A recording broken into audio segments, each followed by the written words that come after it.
Hey everybody, it's Angelique, also known as The Light. Welcome to my channel. Ooh, I know it's late. Well, I mean, not late to me, but it might be late to y'all who work a 9 to 5. But I just wanted to come on and talk to y'all quickly.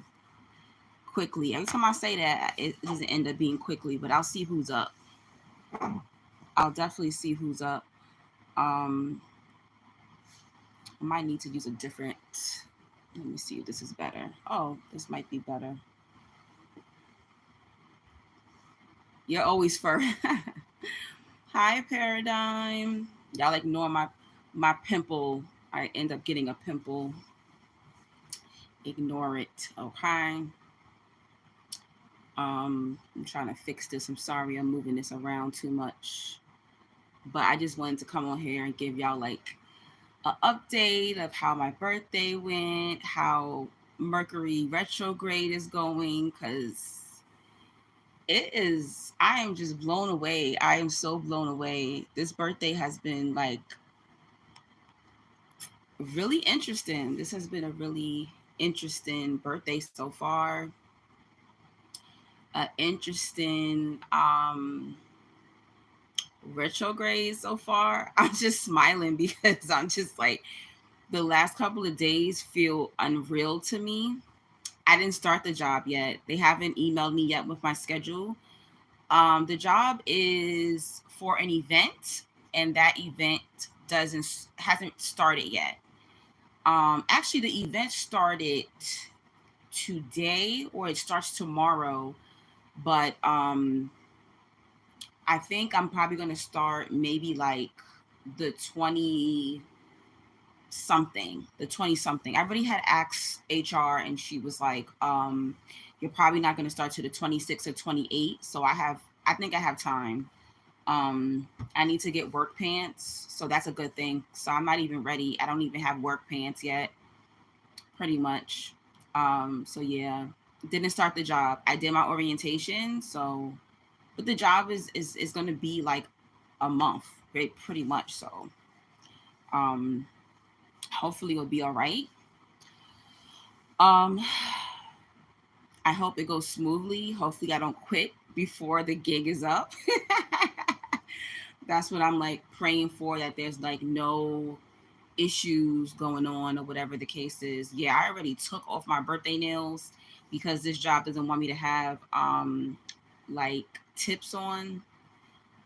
So if I do get tips, I'm gonna have to get them like really short. Thank you, Nick. I appreciate it. My birthday was actually August 15th. It was Thursday, but I was celebrating all this weekend.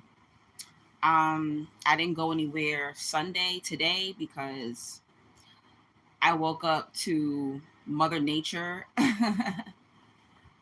Oh, thank you, Lottie. Thank you so much for the birthday money. I really appreciate it. Thank you so much. You're the best. Thank you so much. But yeah, I didn't come on the 15th, the 16th, the 17th, because I was celebrating, and then today I was resting. My friend, she flew in from Chicago, and guess what, guys? She's still in New York. It's the rain is really bad in New York. It's been raining all day. And as soon as I woke up this morning, I think I woke up like at 8 o'clock, and I saw that it was raining, and I was like, I just felt it in my spirit. I was like, her flight is going to be delayed. So I stayed home. I didn't want to like move around too much. She left my house around 12 noon, and she went to Long Island because she has a goddaughter in Long Island. So the goddaughter's only like 16 years old. So the goddaughter's father picked her up from my house, and um they went to Long Island. So her flight was supposed to leave at 7:30 tonight. And then she hit me up and said, "Oh, my flight is delayed to 12:30 a.m." So I was like, "Oh, wow, okay." I said, "Well, let me stay up till 12:30 a.m. I'm not gonna go to sleep." So then she just hit me up not too long ago and said, no, she hit me up maybe a few hours ago and said, "Oh, my flight is delayed to 2 a.m." So I said, "Okay." I got to make sure I'm up at 2 a.m. to make sure that she gets on her flight and everything is good. Before 2 a.m. actually, because she'll have to board. So then she just hit me up right now before I got on live, and she said, "I'll see you in the morning." And I'm like, "What?" They delayed my friend's flight till Tuesday, 3:30 p.m.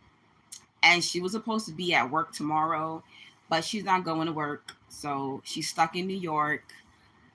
So the people in Long Island that she's with is going to drop her off back to my house. So I guess it's kind of a good thing that I don't work a 9 to 5 right now, because I'll be home and she doesn't have to pay for like a hotel or something like that. And yeah, I feel bad because she flew to New York for my birthday and now she's like stuck in New York for an extra 2 days.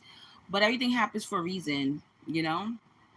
And she's like, "Oh, I'm going to be missing money." And I'm just like, do you want to be dead or do you want to be alive? Because why would you want them to fly in this storm and you're going to crash?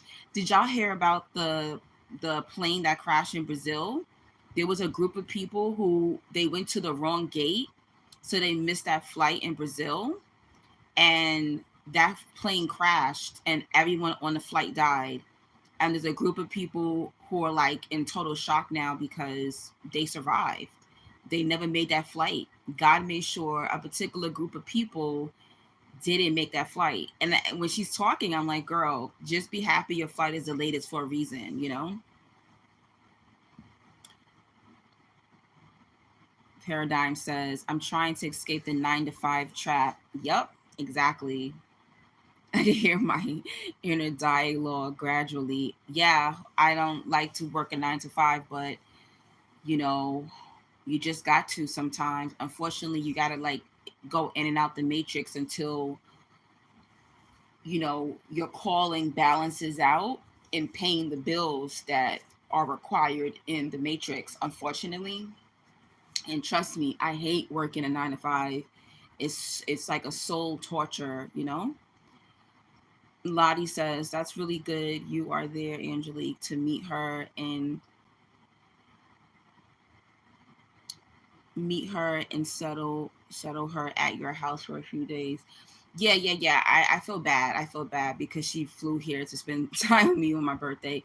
But at least she got a chance to spend time with her goddaughter and see her other friends. So that's good. And then I'm getting a break too, because I get overstimulated because she's been with me since Thursday, and she's very talkative.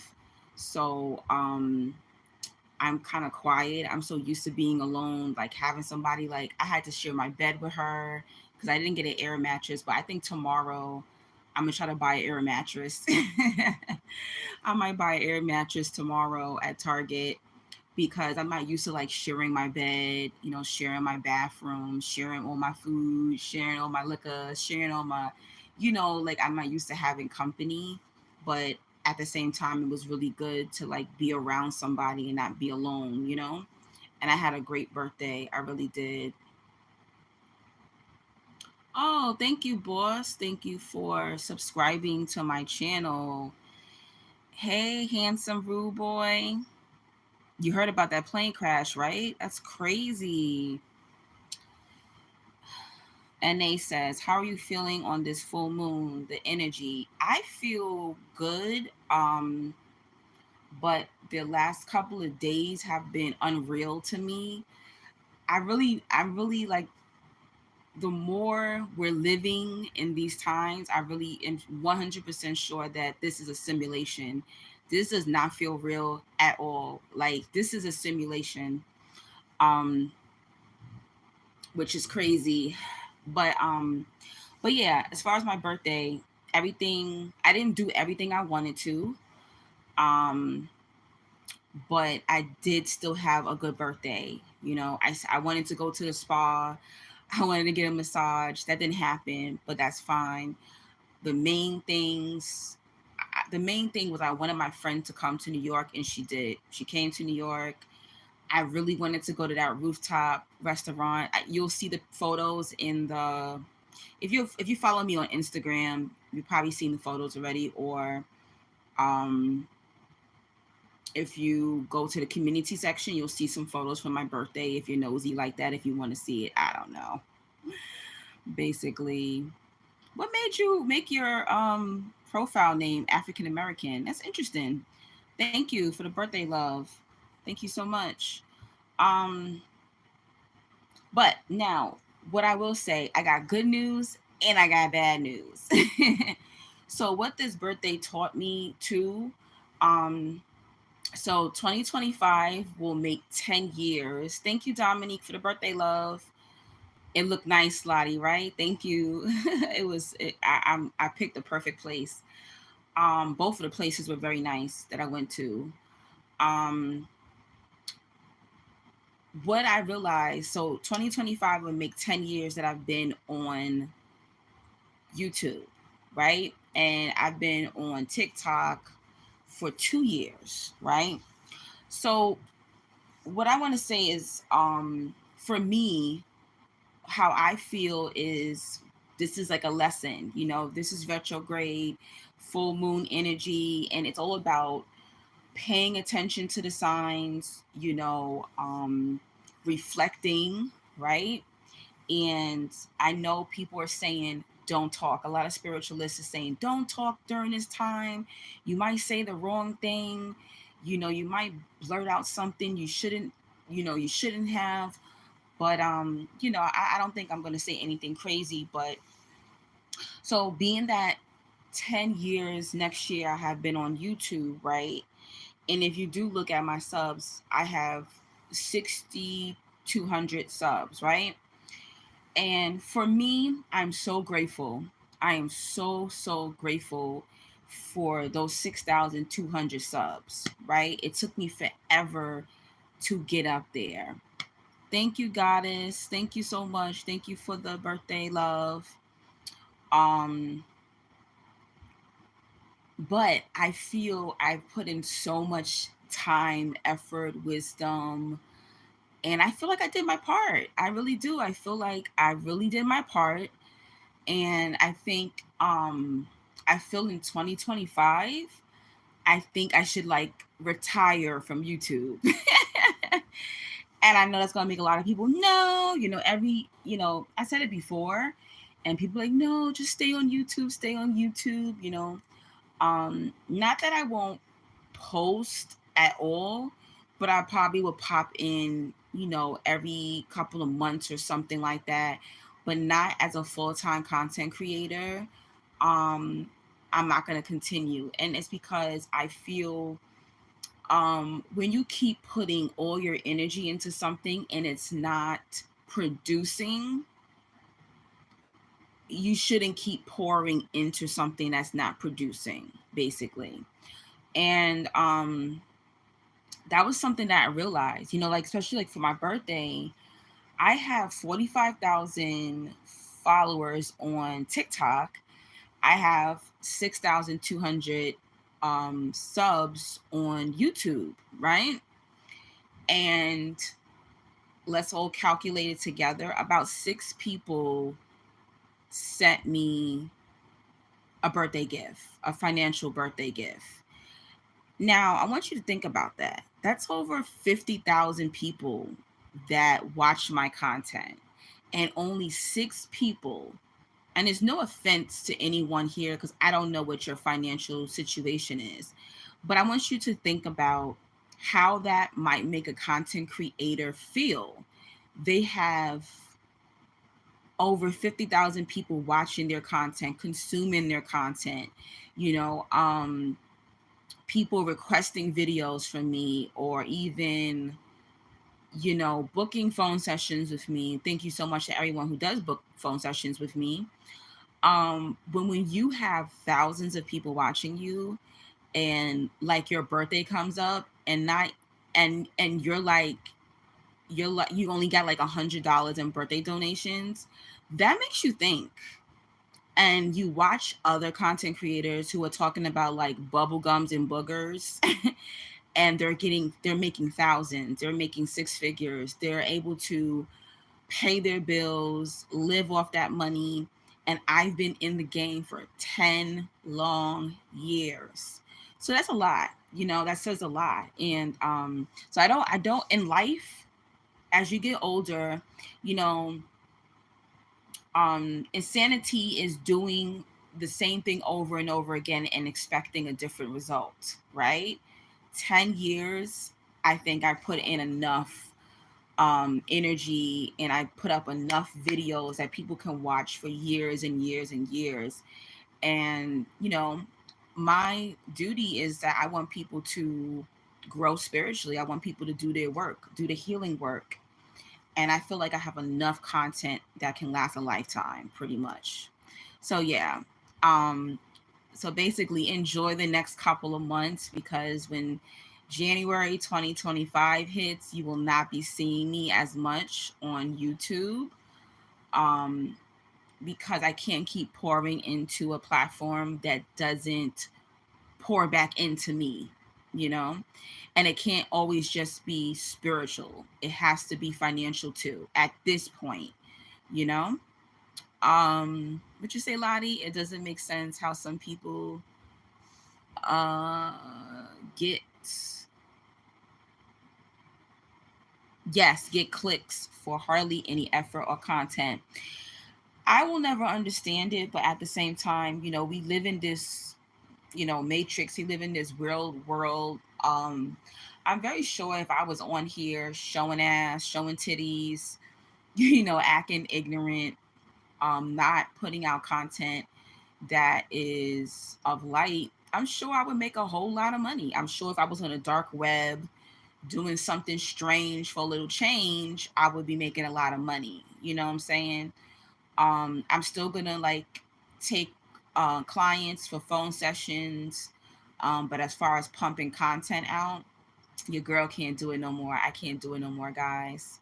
But yeah, I'm gonna enjoy talking to y'all for the next couple of months. But yeah, I just wanted to let y'all know what was coming ahead of time. And every birthday you're gonna have a message that comes to you. You're gonna have a lot of messages that come to you.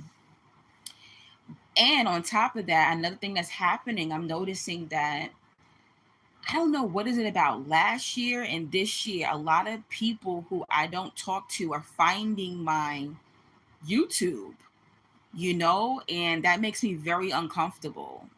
People who I don't have relationships with anymore, people who are cut off, some narcissists from my past, people are finding my YouTube now. And that's kind of a sign that it's time to move on, because this channel was secret for a long time. This channel was very secret for a long time. Now it's too many people finding me, guys. I'm too many people. And when you're a chosen one, you got to be very careful. You got to be careful of what you say online, because you never know who's watching you. A lot of people be like, oh, where you work? What do you do? I can't even say what I do, where I work. I can't even tell people like who I date or places I go, because there are literally people who they feel some kind of way that I don't want a relationship with them. I don't fuck with them anymore. I cut them off. I blocked them. I disappeared on them. People are watching me, guys. And it's not in my imagination. I've had people literally come up to me or tell a message to somebody else, and they're like, oh, I didn't know you had a YouTube channel. And I'm looking like, how the fuck they know I got a YouTube channel? You know what I'm saying? So now I gotta like be careful, pretty much. It's dangerous, when you're a chosen one. It's very dangerous. And you know when you're a chosen one, you literally cut a lot of people off. You have to, because these people are intimidated by your light. They're gonna cut you off, and they get upset. People want back in. They want to get close to your light. And I'm not trying to like toot my horn or anything like that, but I think it's different when you get cut off by somebody and they're doing horribly. I'm not doing horribly in life. I'm in and out of work, but I'm not doing horribly. People get pissed off when they see the person they want in their life is shining spiritually. They want to get back in. They want to be able to feed off your energy. They miss your empathy, they miss your sympathy, they miss your love, they miss your friendship. And I'm being watched, and I don't like being watched by the wrong people, you know? I feel safe with y'all, with strangers, but now it's like the real world is starting to mesh in with the internet world, and I gotta like lay low. I gotta like go, basically. Tiara says, "Oh yeah, this guy I work with that I don't even talk to YouTube page came up on my feed. Now I know very private information about his life I shouldn't." Woo! You see, like, and I'm very sure it has something to do too. Like, say if like you have Instagram or you have a TikTok, these companies work together. So I'm very sure because of my TikTok, there's somehow linking it. And even there's people who's on TikTok who's going, I didn't know you had a YouTube. They're finding me on YouTube now. And on top of that, I put my TikTok videos on YouTube. So they're linking it, and that's how people are finding me faster, and it can be dangerous because whatever information I put online, that's what people use to try to get back at you. That's what people use to try to find you, hurt you. People crazy, guys. People are crazy. I've had people like email me and be like mentioning places that I've been. That's very scary. And I know you'll probably be like, ain't nobody want her. Da, da, da, da. Guys, I've had the scariest emails of people who follow me. I don't know them, and they're emailing me telling me places I've been. That's not safe. Okay. So if a stranger can do that to me, imagine what a person who knows me, who wants back in my life, can do. So yeah, please be careful with information. Thank you, the passionate life analogy. Thank you for the birthday love. Yeah, I do phone sessions, guys. I'm not gonna cut the phone sessions off, but as far as pumping information out on YouTube, I can't really do that. One, I'm not being financially compensated, and two, people are watching me. Hanson Ruboy says, I understand where you're coming from, but when you become popular on social media, people, haters are going to see you too. Yeah, it's true. It's true. It is true. Um, I'm not going to completely disappear, but it's not going to be how it is. It's not. And I think people will appreciate me more when I pop up. When you're constantly putting content out and people don't even have to financially compensate for your energy, they take you as a joke. They don't appreciate you, and those other people are smart. They have paywalls, like when you have to watch their content, and I never put my content behind a paywall, but at the same time, I can't keep feeding light to YouTube or TikTok, and I can't pay bills certain times. It doesn't make any sense. It doesn't make any sense to be putting that energy out there and I'm struggling financially. You know what I'm saying? That's just dumb. I can't do it. Nick says, "Hey Emerald, welcome to my channel." Nick says, "I hear you. I quit my last job. It was draining me many more ways than one." Yeah, when your job starts to drain you, you got to get up out of there, and God will provide. That's how I look at it. What? What is going? What is this? I don't know what that is. I got to get this out of here because I don't know what the hell that means. Let me put that person in timeout. There we go. Okay. Paradigm says, I've done enough for the platform and feel underappreciated. Exactly. You can't do it. You can't. But yeah, going back to Mercury retrograde, there's a Mercury retrograde going on right now. And it really made my birthday very strange. Strange but still good, right? And I have this book, like I write all my manifestations in this book. I don't know if y'all do manifesting, but I write things down that I want to happen. And a lot of things that I wrote in this book occurred. And I wrote down how I wanted my birthday to be. And I went over the list. Me and my homegirl, we were reading over my list. And she was like, that is scary. You wrote that? I'm like, yeah. And she's like, wow, that really happened. Because she was here, so she knew it happened. Thank you, Emerald, for the birthday love. And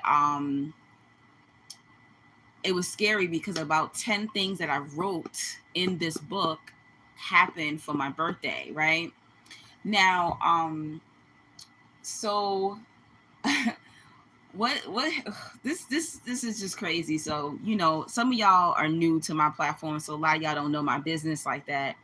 But the funniest thing happened, right? What you say? Lottie said, could you make some unique products like the body soaps and sell through your channel? I could, but I'm probably not. That is a great idea. My plan is in the future to sell more. Like I do have like a apparel line where like I have t-shirts and things like that, but I need a laptop because I don't want to create on a tablet. So when I get my money up and I'm able to buy a laptop, I'm going to start creating t-shirts. I know I said I was going to make those chosen one t-shirts this summer. It didn't happen. So probably, by full time, I'll have a new laptop to where I can design. It's easier to design on a laptop. And then I can sell like sweatshirts and stuff like that. And, you know, through the months, people can support that way and buy sweatshirts and t-shirts and mugs and hats and stuff off teespring.com. I do have a shop on there called Liquid Love. So, I am creative, but I want to be passionate about something before I create. I don't want to make shit and it's not in my heart to do it because I've already extended myself enough. You get it, guys? Like, I just want to, I know it sounds crazy. I just want to work and get paid. Work and get paid. I don't want to keep creating, begging for donations, begging for phone sessions, begging for money. I don't want to do that anymore. I am fucking exhausted, guys. I've made, I have over 700 videos on this channel. Imagine you created all of this and then you don't have the financial benefit from it either. Unfortunately, you need money in the matrix. You need money to vacation. You need money to buy food. You need money to look good. You need money to buy pretty wigs. You need money for every fucking thing. So yeah, I'm only going to create when I'm passionate about something, basically. No, I didn't paint that photo. I actually bought that photo from At Home. I don't know. I'm in the US and there's a store called At Home, and I saw it because it has butterflies on it and it reminded me of my mom. Not that my mom looked like that. It's just that my mother used to collect photos of butterflies and like glass figurines of butterflies and stuff like that. So butterflies remind me of my mom, and that's why I bought that painting. I think it was like $30 or something like that at home. At Home has very nice stuff. I would actually work there because I love their stuff. But as soon as I am in the creative space, I will definitely let y'all know when I'm going to be selling stuff. Tiara says, I like letting my heart drive me also, not doing things just for money. Yeah, I can't do that, and my YouTube channel is definitely something that I have been passionate. There's no way. I've been passionate about my YouTube channel for years, and it's changed so much. Some people don't know I started on YouTube at first doing wig reviews because I was a hairstylist for many years, and God was like, no, stop doing them wig reviews and do videos about narcissism. And then that popped off around 2015, 2016. For years I did videos on narcissism, and then I changed it to spiritual content, healing. And it's been a great 10 years on YouTube. I would say by narcissistic videos, people supported me more than spirituality. I don't know what that is. I don't know why spiritual content, you know, it it can make money, but I think a lot of like the tarot women, the women who like the psychic girls, the tarot women, they make more money, but like healing and stuff like that, unless you have a certain look or aesthetic to you, those are the girlies that are making the bread. You know what I'm saying? That type of thing. Um, so you have to learn in life when to stop. That is the beauty of where I'm at right now in my life. Learning when to stop doing things that are not working, even if you enjoy it, just like I did here for 20 long years. I went to beauty school when I was like 19, graduated when I was 20. In 2021 I stopped doing hair. I stopped taking clients. Everyone was like, what? We thought you was going to do hair until you die. Nope. I do hair, but I do my own hair. I enjoy doing my own hair. Once in a blue moon, I might take a hair client. Can I still do hair? Yeah, I'm still a great hairstylist, but you got to know when to let go. You got to learn when to retire yourself out of something. And I feel like it's time. My social media girly era is over. It's been a whole decade. It's over, basically. Emerald, wishing you bountiful blessings. Thank you.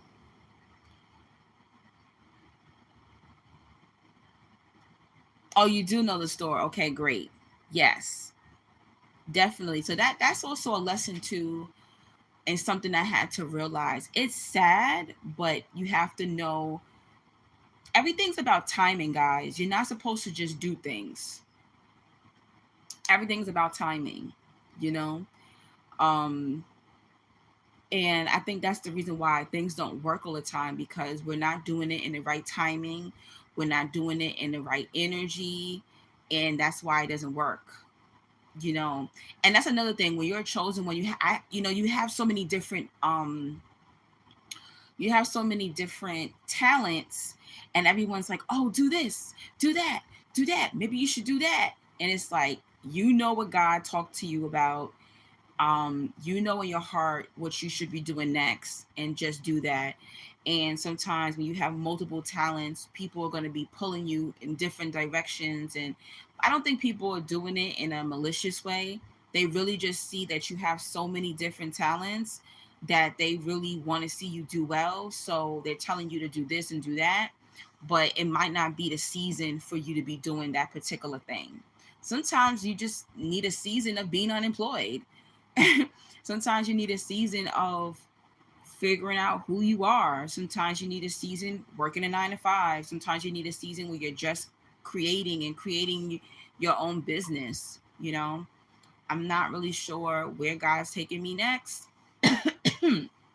but I just told God, sorry, in the meantime, to just make sure that I will never go without, basically. So the title says a Mercury retrograde test, right? So I'm going to tell y'all a test that happened to me. Tiara said, phases, cycle, blessings, and endings. Exactly. It's all part of our journey. It has to happen that way. Paradigm says, that's how I feel about moving on from family. I concur. The multi-talent. Yeah. Yeah, it's same thing with relationships. Oh my, that was my birthday lesson. Learning when to just let go. And it's hard because sometimes you could be so attached to your job, so attached to people and friends. Even my friend that came to visit me, I realized Me and her have been friends for like 15, 16 years, and we're very different. And I told her that. I told her, look, I know when you met me years ago, I was a completely different girl. Sometimes you changing could be very devastating for people. It could be really devastating, and she's very different. I'm learning to accept her changes, and sometimes your friendships will change and y'all won't be as close as I used to, or you won't have much in common. Doesn't mean that you can't love that person or hang out with that person sometimes, or maybe it is time to let go. You know, I think maybe that's how marriages are. Like, what do you do when you wake up and that person is not who you marry? You're gonna have to get to know a whole new version of them, and a lot of us can't do that. You know what I'm saying? I don't think I'll be able to do that in a marriage. I don't think so. But you never know. I don't know. It's difficult. But yeah, I realized that, like, watching my friend, where she has her own friend group in Chicago and she acts just like them now. And let me tell you something, baby. See, I don't have a friend group in New York. I'm majority by myself, so I act like myself. I don't have a group of girls that I hang out with. And what I realized, this friend that I've known for 16 years, she's acting like the women that she hangs out with. That's why you got to be very careful who you hang out with. And hold on, let me check my text message real quick.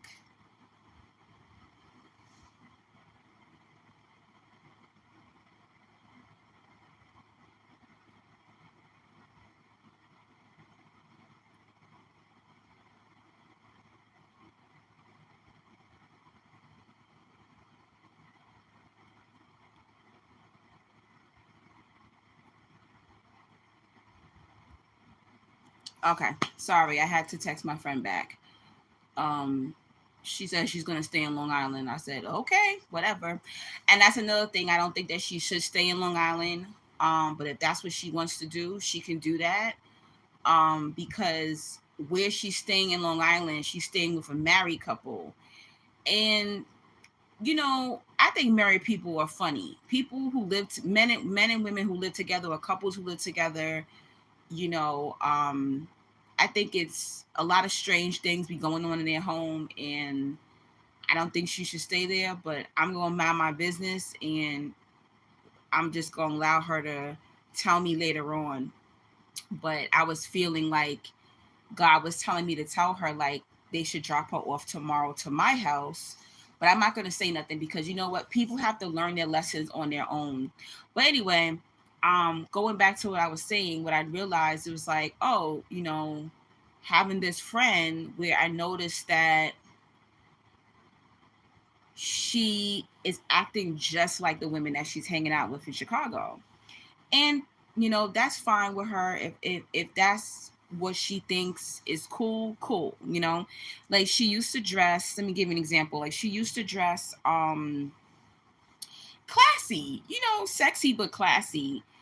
And everything in her suitcase, when she brought, I was like, girl, you didn't bring a pair of pants? Because it got kind of cool in New York, and it was like rainy and stuff like that. She had no pants. Everything was like a mini skirt, like rompers, mini dresses. And even when we were going to go out for my birthday, she didn't really have too many classy outfits. And I was just like, and I was kind of worried, because the place we were going, this particular place we were going, was classy. And I was just like, I was shocked. I was just like, what's going on? Then she started showing me photos of the young ladies that she's hanging out with in Chicago. I was like, oh, like, they dress very promiscuous. So I'm noticing that she's starting to change her style. She's starting to change how she speaks. She's starting to, like, act just like these women. You got to understand, like, the people you hang out with, you literally become them. Their life will impact you. That equally yoked thing doesn't just mean, relationship wise. It also means friendship wise. You have to be very careful who you are friends with.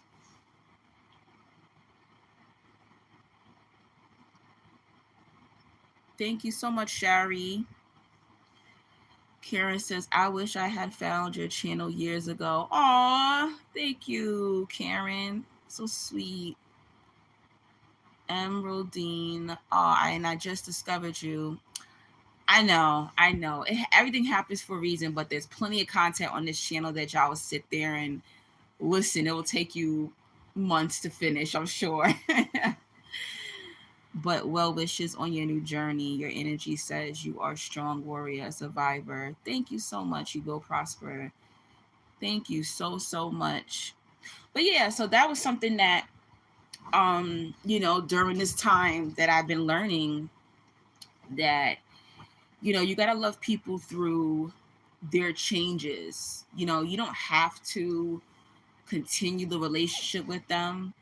But people are gonna change. But it's difficult to watch people change, but sometimes it's not for the better. And even for me, I became like this spiritual girl, and I don't eat certain things anymore. Like even when we were going out to eat, I'm like, girl, I've lost 85 pounds in the past 2 years. We don't need 3 pieces of cake. Like little things like that where you realize people are not going to want to be around you because you're eating better. You care about your parents. You care about healing. You care about the men that you're dating. Like you change. And even for her, that might be a lot for her to deal with too. People get uncomfortable when you better yourself. They don't want to better themselves. They want to turn up. They want to be in the clubs. They want to be doing this and doing that. They want to be walking around dressing like a hoe. Like, and you just got to love them and accept them or just move on, you know? So that is definitely a lesson that I learned while my friend was here. We don't live in the same city, so it's a little easier to manage. But I could imagine if we did live in the same city, it would be difficult, you know, um, to accept, basically. India, hey girl. India says, people have called me vain for caring about how I look and present myself. I'm not vain though.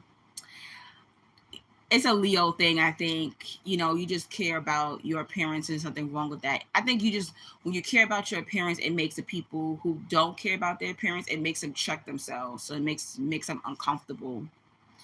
And they probably grew up around somebody that didn't teach them about hygiene and beauty and, cleanliness and fashion and stuff like that. What people don't understand and what people are not used to, accustomed to, that's what they're gonna think that this weird. They're gonna think it's weird. Paradigm says, "Yup, I've let go a lot of things. I've reached a ego death state of mind." Or did you mean an ego death? Right? Lottie says that's surprising to totally change even the way you dress. That's like totally too much. Not even realize that the clothes are like sexy clothes, like looking for men in clothes. Listen, this is what I'll say. Some people's souls aren't strong enough. My friend, her self-esteem is not like my self-esteem. How she views herself is not how I view myself. So when people have a weaker mind or a weaker character in a sense, or like a weaker self-esteem, they're going to take on other people's personality. They're going to take on the way other people move, basically. You get it? So she's taking on the people's energy that she's around. So all right, got me a little troll up in here. So let me just get them out of here, basically. um Lottie says, like, I don't mean like asking for attention, but it's the clothes I might wear for a boyfriend or at the club look. which is cool sometimes. There's nothing wrong with being sexy, but I think that we need to be honest about ourselves. Like me being a bigger girl, I can dress sexy, but I know that something that I wear, something that I might wear might not look well on my body shape. And my friend is a bigger girl too. She's just taller. We're the same weight, but she's taller, you know? So a lot of times a very skinny girl can wear something and it's, it's not, there's no curves, there's nothing there, so it just looks straight on her. But if I put that same dress on, now it looks overly sexual, you get it? So when people have curvier bodies, immediately they think it's sexier. Oh, her boobs are bigger, her butt is bigger, she didn't even have to be fat. She could just be curvy, and now people are treating her like a sex object. So that's my only issue. Is like, I was telling her, listen, there's nothing wrong with your clothing, but I just want you to be mindful when you go to certain establishments, and when you're going out in the street, be mindful that it doesn't look, you look cheap. You get it? Like a slimmer girl can wear that same thing and makes it look expensive. But sometimes when you put that same outfit on a curvier body, now it's cheapened the look. You get what I'm trying to say? Even I know that as a plus size girl, you look cheap. You have big old thighs, big old booty. Now you're looking like a hooker. But if a girl who's 100 pounds, no one's looking at her, because it's just laying on her body. There's nothing in the back, nothing in the front. It just looks like a piece of cloth on her. There's nothing sexual about that. You know what I'm trying to say? No offense, but I'm just saying. So that was shocking to me, because I'm very honest with my friends. I'm not gonna have any of my friends walking out the house looking crazy with me. Nope. So that was like kind of a shock to me, because I never had to tell her, like, I never had to tell my friend how to dress appropriate when we went out. So it was very shocking to see me having to correct her and like kind of reteach her about class.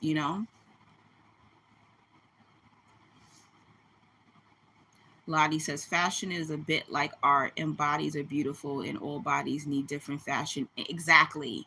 Yeah, you just have to keep it real. Like, certain things look great on thicker bodies, certain things look great on slimmer bodies, and you can kind of cheapen yourself or your brand depending on what you're wearing. But yeah, enough about that. That was pretty shocking. So I felt like the retrograde was testing me with my friendship. Um, and then also, um, very interesting. So the first person to call me for my birthday was my ex, right? Funny as hell. The guy that I dated in 2020 to 2021, and we still been friends all these years. I told y'all about him, and I told y'all back in April, he told me that he has a girlfriend, and ever since then, I really wasn't talking to him since April. So he calls me. He's the first person to wish me happy birthday at midnight, and I said thank you. I didn't talk too long with him because I had to like go to sleep because my friend was coming the next day. I needed to get ready, and I needed to get some rest. Actually, get ready. I needed to get some rest. So we talked for a little bit, and I said something like I complimented him kind of, and I said, "Oh, my bad. I didn't mean to compliment you." And he said, "Why would you say that?" And I said, "Oh, because you have a girlfriend. I want to be respectful." He was like, "Oh, I don't have a girlfriend anymore." And I was like, "Huh?" And I was like, "Okay, I gotta go. I don't want to talk about this right now." So I just like said goodnight and hung up.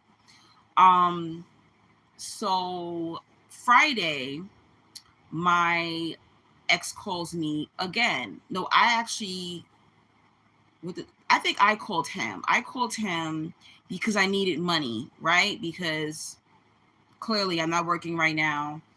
and I didn't get the financial support from social media as I thought I would.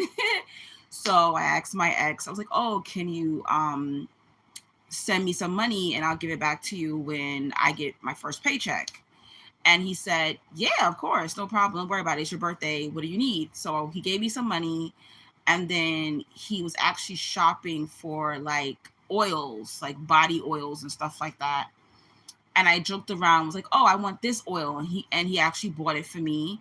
And then he drove from Brooklyn to Queens, and he was like, "Where are?" He calls me. He was like, "Where are you?" I was like, "Oh, I'm 3 blocks away from my house. Why? What's up?" He's like, "Oh, I'm on my way to your house because I want to give you your birthday gift. I got you some oils." So anyway, so the ex shows up, and I let my friend in the house, and then I sat in his car with him, and we talked for like an hour. And he starts telling me how him and his girlfriend broke up, and was asking me like what I should do. I am over my ex, but I thought this was so funny during the retrograde, because retrograde will bring people from your past back into your life, right? And it's making you rethink everything. Now, what I got from that conversation, what I found very interesting is that literally this girl was mistreating him. She didn't even break up with him properly. She basically ghosted him.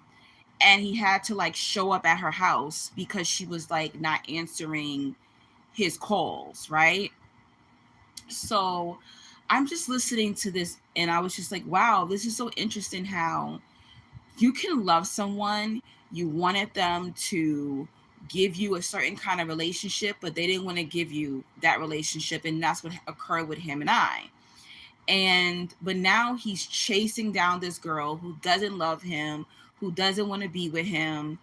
And so my ex roller skates, like he could professionally roller skate. You know those roller skaters who be dancing on the skating ring and stuff. He's that good.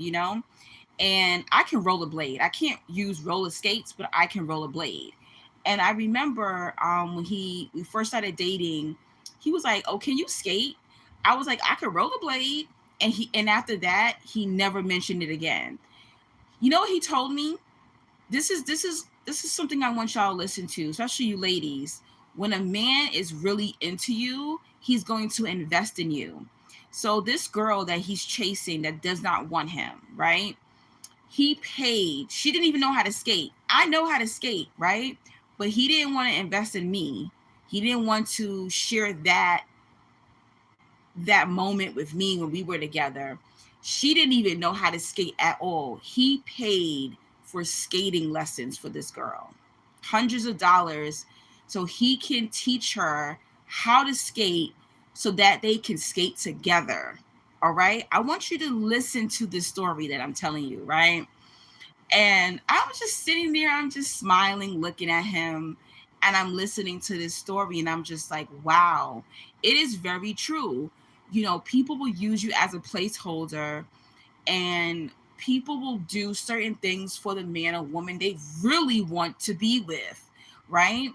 And I just listened to whatever. He's like, "Oh, I paid for these skating lessons, you know, she's going through family issues, I'm going through family issues, and I'm there for her, she was there for me, and then now she just totally just ghosted me, and I was giving her an allowance." Don't get me wrong, when I was dating him, he used to give me an allowance weekly too, but he was running down all these things that he was doing for this girl, and he's just like, "I cut off everybody for her." And I'm just like, wow. So yeah, this happens a lot too with the chosen ones. These people do us dirty, romantically. They use us as a placeholder. They really don't want to be with us. They don't want to invest in us. And then the next person they get with, they're chasing down that person. Exactly the love that we wanted to give these people. They try to give it to somebody else who does not want to be with them. Like, and it's just crazy. And she's playing like jealousy games with him and stuff. And I'm just like, I was just eating the conversation up. That's it. I was just smiling, listening to him. And I said, you know what? Just give her some space. Maybe she's going through something. She'll come back around. Y'all probably will end up back together. Don't worry about it. Basically, I just listened. It was like a spiritual confirmation, that I needed to hear. And, don't always think that somebody didn't choose you, basically, and the next person they get with, they're going to live happily ever after. Most of the time, that next person is their karma, for wasting your time. And this happens. Stop wasting chosen ones' energy. Stop mistreating us. If you don't really want to fully commit to us, that we're not the one, leave us alone. Or if you're doing that, leave that person alone, because karma is going to come to you. It's going to be that one girl, that one woman that you want, and they're not going to want you. And they're going to make you feel how you made that other person who loved you feel. You're going to feel just like them. I'm telling you. Oh my God. And, it's so funny. I said, when did you break up with this girl? He said last week. And I want you to think about this. He just broke up with this girl last week, and my birthday is this. What's the odds of my ex breaking up with his girlfriend the week before my birthday? I say, universe, you're funny. The universe has a great sense of humor. And then it's only been a week and you're already in front of my house. I haven't seen this man in months.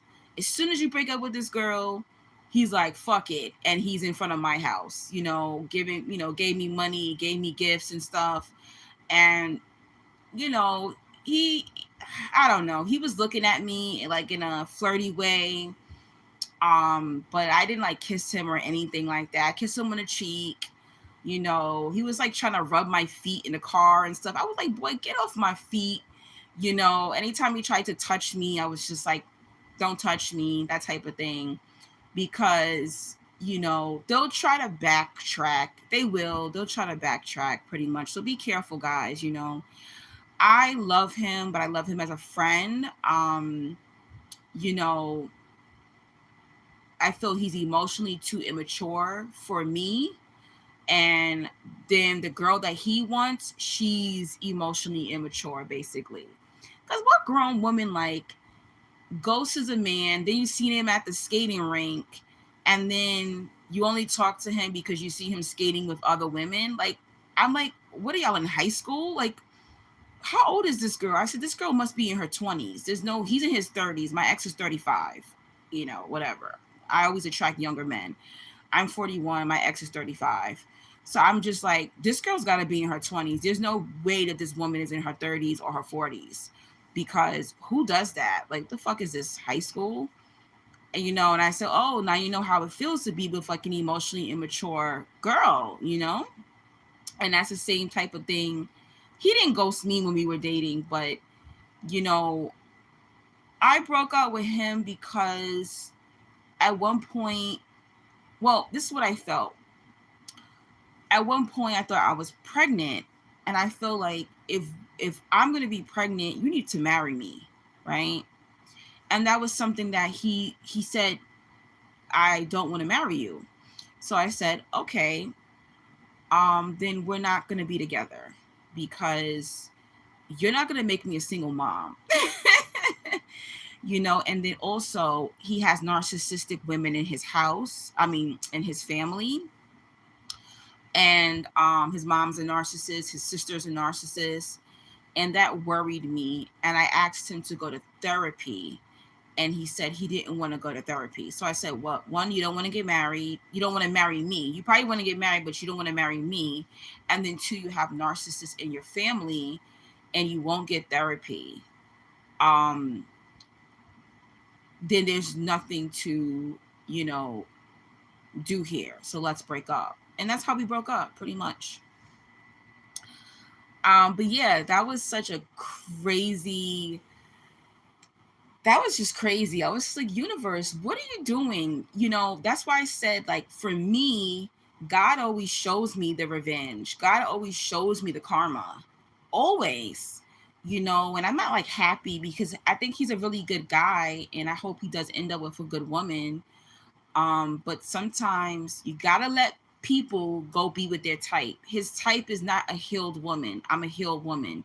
His type is not a girl who's emotionally mature. His type, I don't think maybe he felt good with me, basically.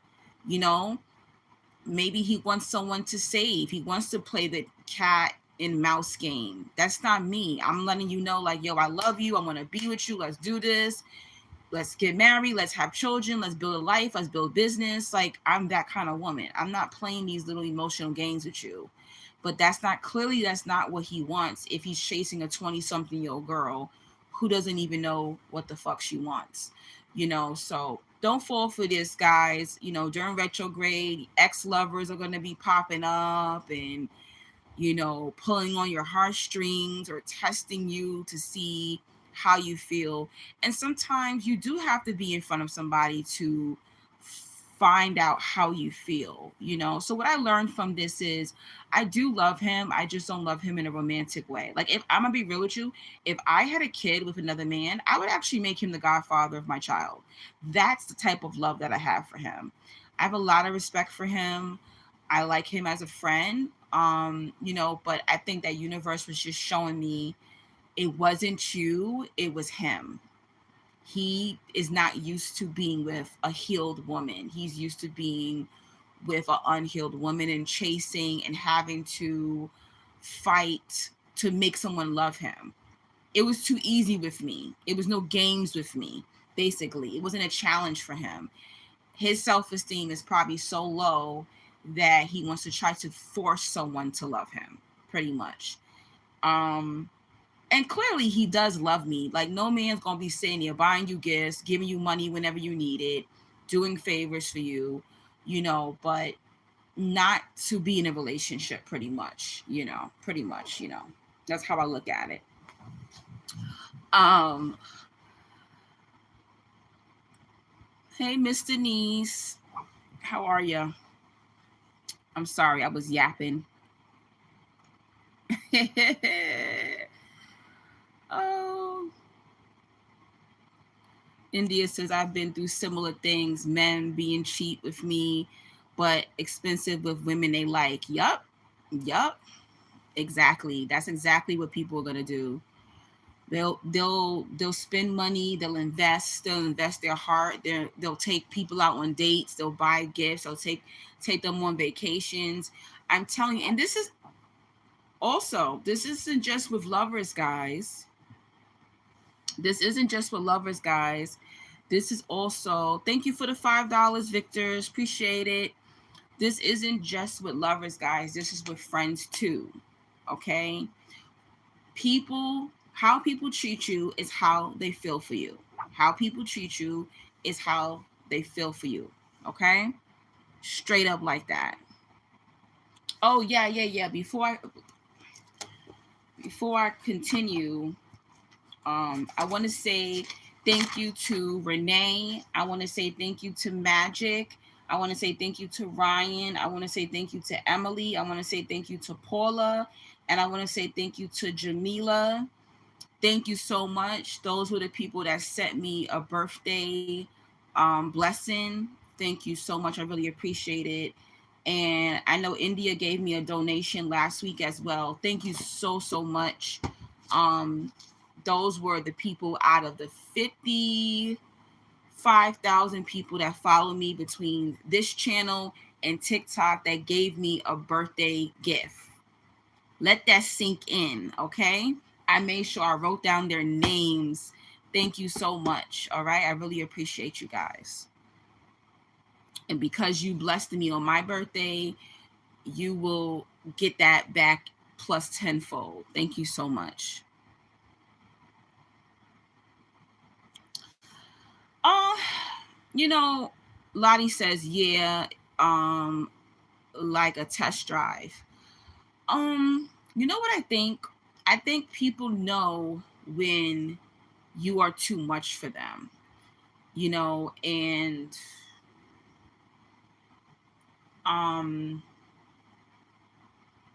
Because I remember when my ex hollered at me, he was like, I can't believe you actually said yes to a date.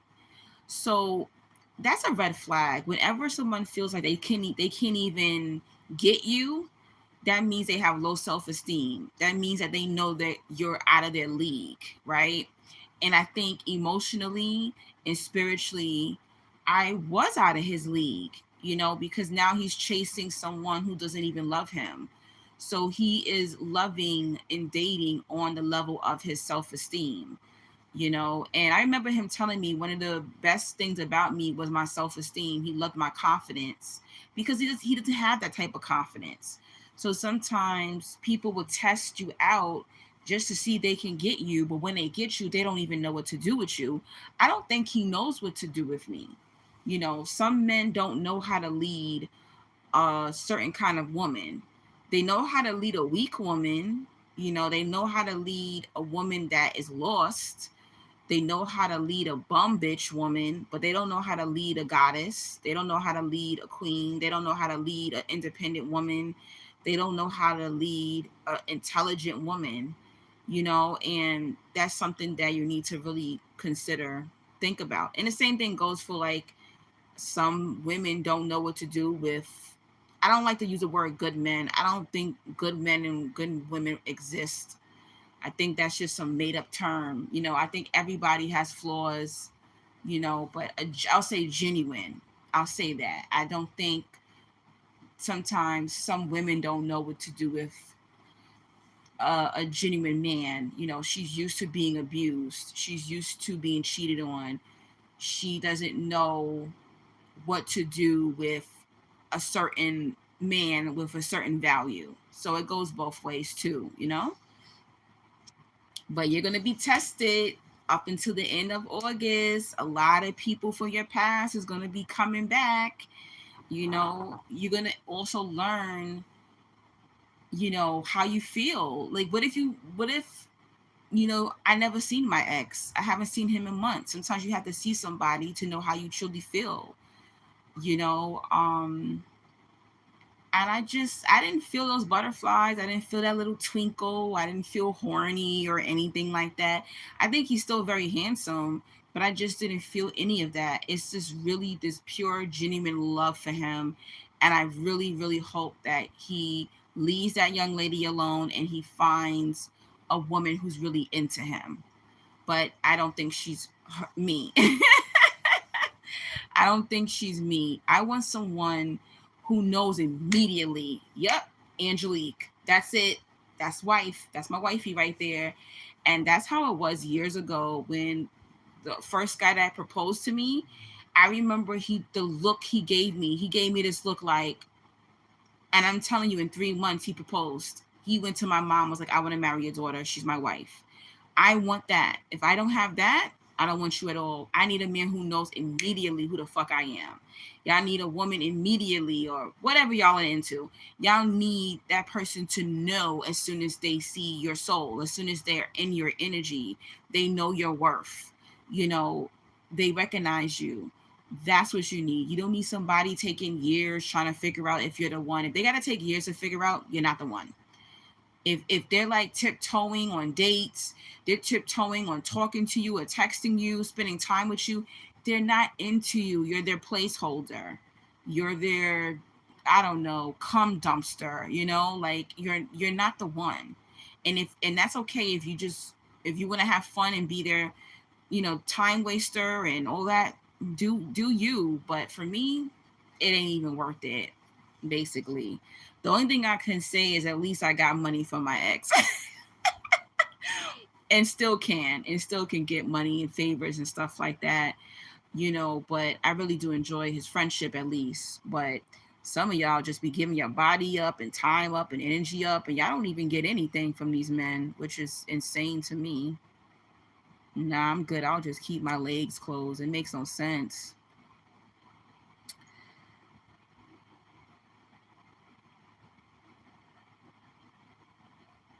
Thank you, Victors, for the birthday love. Sorry, I was yapping, India. I love you too, girl. India says that happens to me all the time. They say I can't believe you let me come over. They be fine as hell too, but inside ain't that beautiful. Yup. People act like I am their grandmother when they are around me. When they are with low vibrational friends, they are totally different. Yeah, that does happen. Like when you're spiritually full, people feel like you're judging them and you're not. You want to have fun too. Just because I'm spiritual, just because I'm of light, doesn't mean that, you know, you got to treat me like a grandma or some wise one. Like, no, I like smoking hookah. I like drinking too. I like dancing. I like sex just as much as everybody else. Why are you treating me that way? They'll go have fun with everybody else, but they don't want to have fun with the chosen ones. So but it's all good. It's all good. Just be around your soul tribe only. Soon as people start acting like that, just let them go. Basically, let them go. India says, I've literally seen people develop a whole accent from hanging around certain people. Yeah. And that's another thing too. A lot of people take on other people's personalities. I don't want nobody taking on my personality. You got to come with your own personality when you're around me. Be yourself. Be yourself.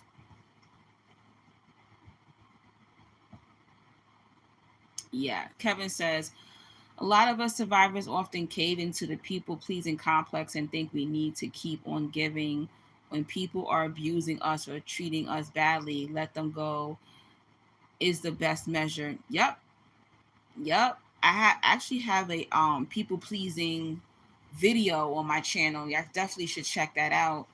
Um and it's true. And it's a cycle that a lot of people are still in when people pleasing, and you get validation from that people pleasing thing.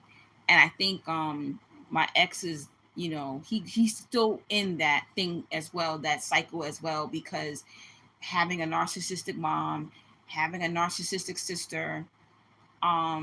His sister actually attacked him. It's a crazy story. I ain't gonna tell that part of his business, but he not only has abusive women in his family that are emotional abusive, he actually has abusive women in his family who actually put hands on him. So it's just sad, and that's very difficult because imagine him and I got married and here these narcissistic women see me as his wife. And I told him this when we were dating. Sorry if y'all hear my stomach growling. I told him when we were dating, do you know who I am spiritually? You think I'm gonna let your mother talk to you a certain way? You think I'm gonna let your sister put her hands on you again? When they see me, it's a wrap. If you're my husband, I'm not letting any of that shit happen to you. I will protect you spiritually. You're a man. I'm woman to woman with them. So that was another thing. I'm that type of woman. When I'm with a man, I spiritually protect him. He physically protects me and I spiritually cover him. So that wasn't gonna happen. I wasn't going to allow that. And then when I thought I was pregnant by him, it was like, am I really going to allow my child to be around these narcissistic women? Hell no. So you got to be very careful who you have children with, who you marry, because you're not just marrying that person, you're marrying their family. You have to deal with what comes with that family. You have to deal with um their bloodline, right? And that bloodline goes in your child when you create a baby with that person. Okay. So you can love a person, but these are all the things that I thought of. And I just looked at it as protection, So be careful, guys. Be careful who you procreate with. Be careful who you're friends with. You take on these individuals' suffering. You take on their suffering, you take on their trials and tribulations, because there's no way you can be in a relationship or a marriage with somebody and think that you're not going to get involved. You're going to get involved. You're going to get involved, or you're going to feel involved, because you are going to feel pain that your lover is feeling as well. right? Right, exactly. So just, be careful who you date and who you become friends with, pretty much.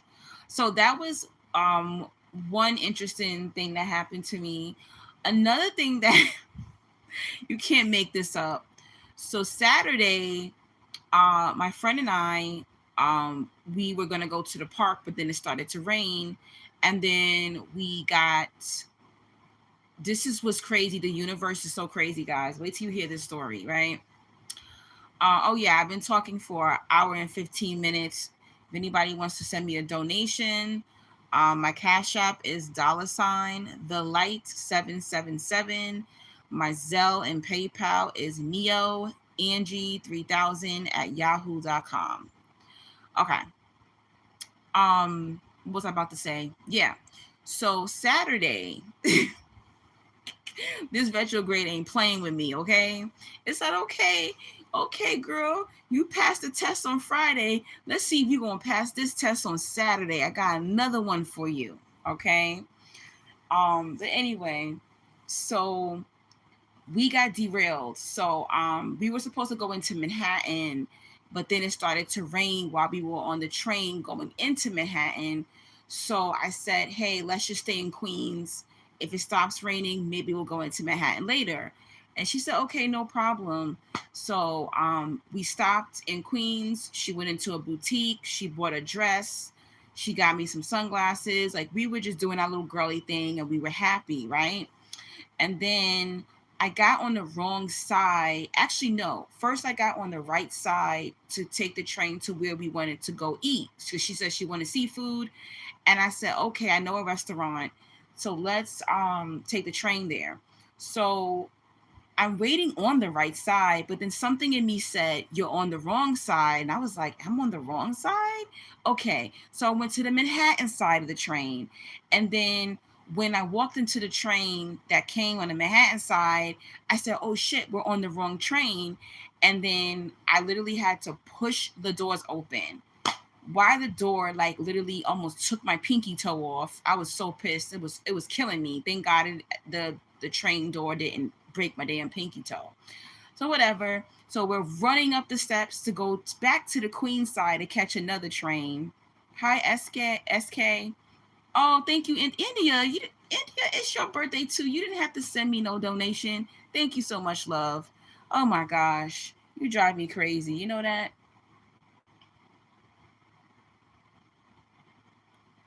India, you gave me enough donation. Thank you so much. I love you. Thank you. I see it now.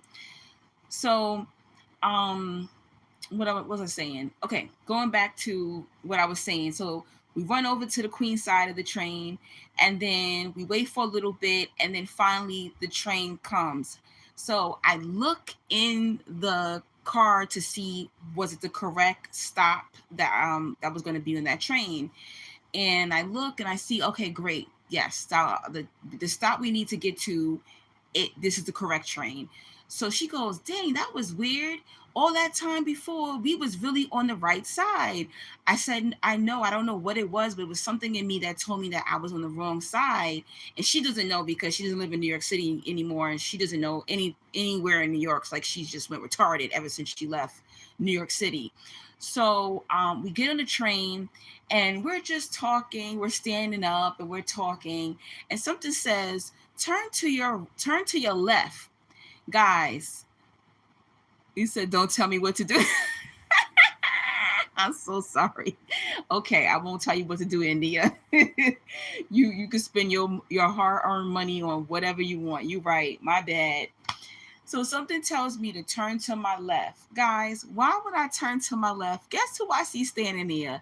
The last man that I was seeing. And I was like, I hadn't seen him in months. Okay.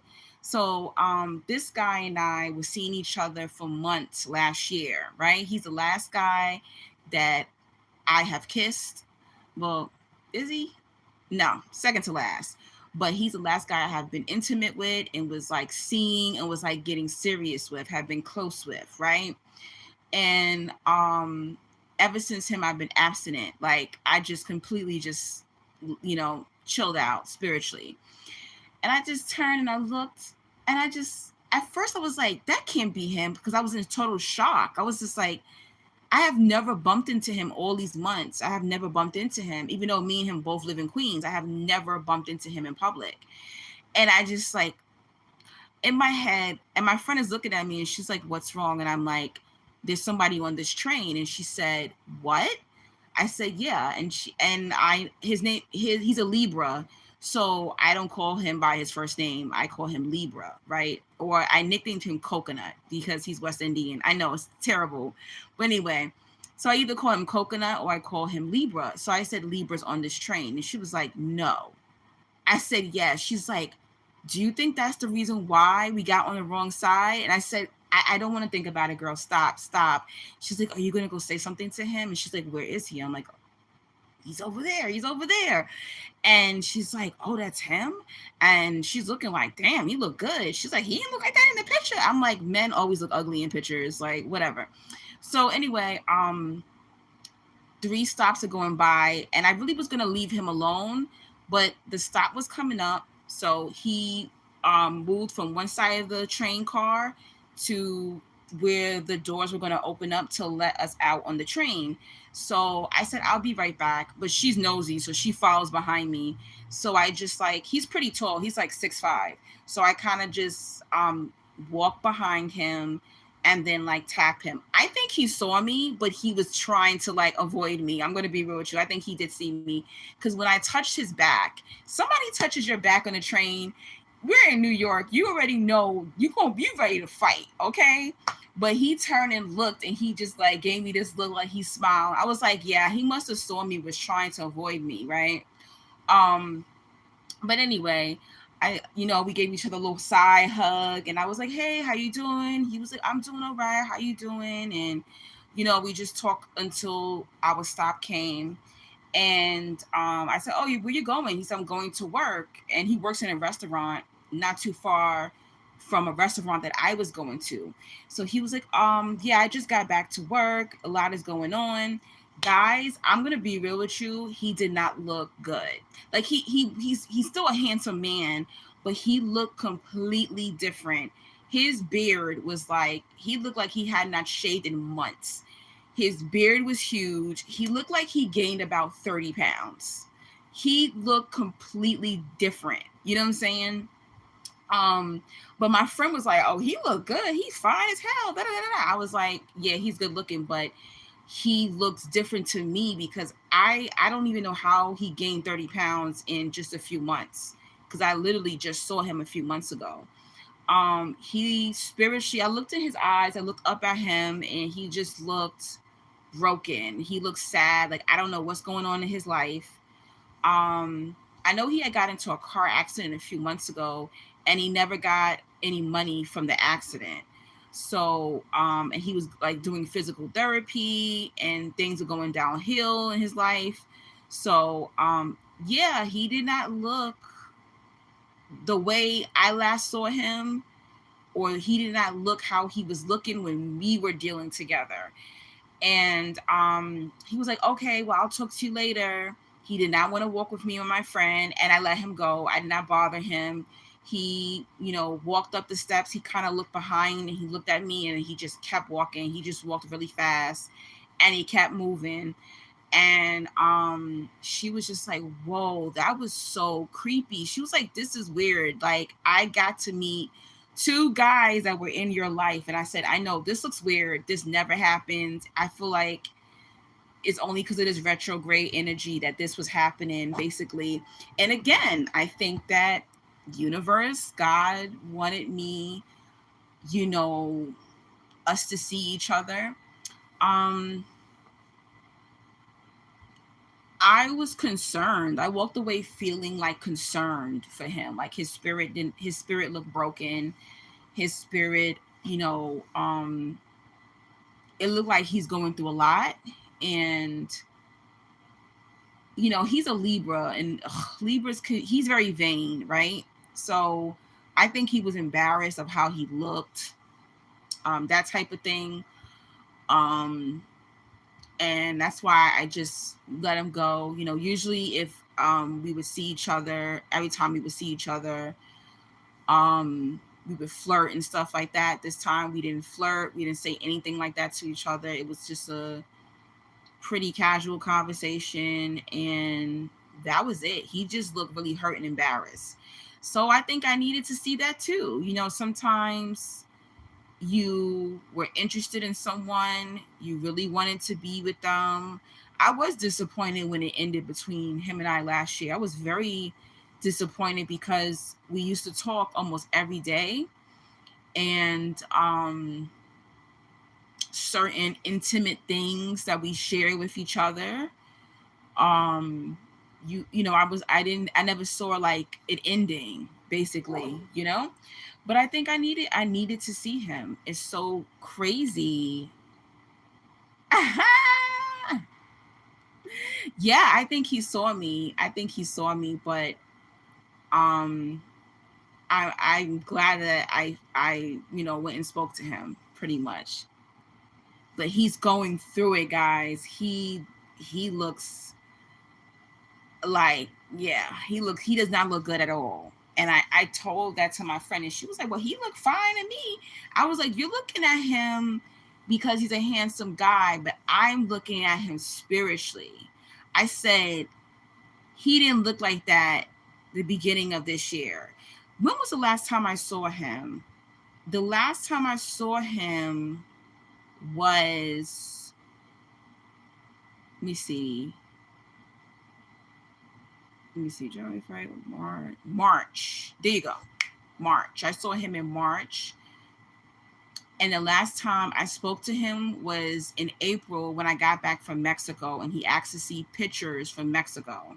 So I saw him in March, a week before I left for 2 weeks before I left for Mexico. And then when I got back from Mexico, we spoke.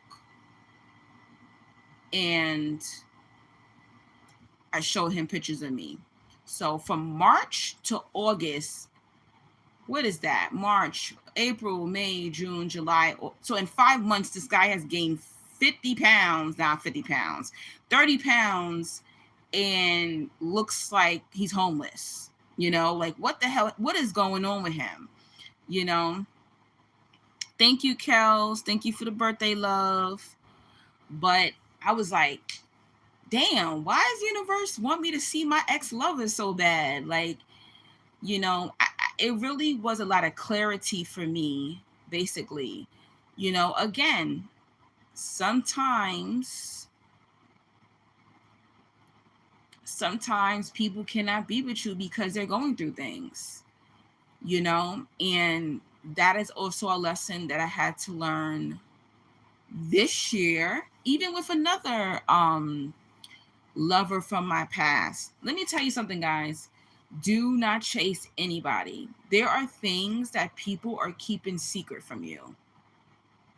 And when you're stuck in your ego,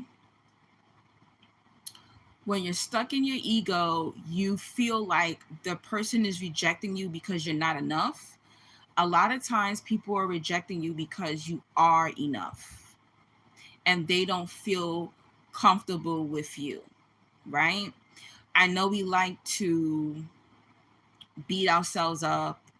Oh, they didn't love me. They don't like me. I'm not enough. I'm ugly. I'm fat. I'm this and that. I'm broke. Or, nah, a lot of people are hiding things from you. And I got a lot of things revealed to me in my dreams. Even people coming to me, my ex confessing what's going on in his life, me bumping into the last man I had been with, seeing how he looks like shit. He really is going through a lot in life.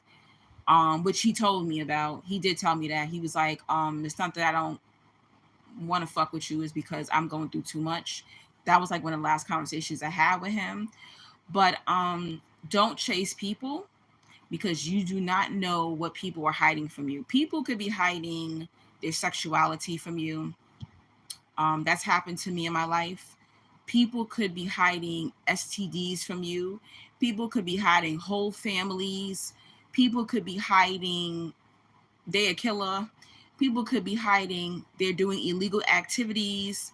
People could be hiding they hoes. People could be hiding they got a whole bunch of debt. They got a gambling problem. People could be hiding they're abusive, they're a molester, they're perverts, they're rapists. People could be hiding um, bad habits, all kind of things. Do not chase people because you do not know if you're being protected. And it's crazy because I have seen women who ended up with some men after me, or a man that I dodged, God protected me from, and she ended up getting sick. She ended up getting an STD. She ended up getting pregnant and getting left. She ended up having all these horrible things happen to her. But when I was talking to him, he wouldn't even sleep with me, or wouldn't date me, or wouldn't touch me, wouldn't do anything with me. Protected me. I've seen this. So when you're a chosen one, when you are anointed one, don't chase them. I don't care how much you like this person. You don't know what this person is hiding from you. Okay? Don't do it. I remember years ago, I met a guy in church of all places, right? And this is crazy.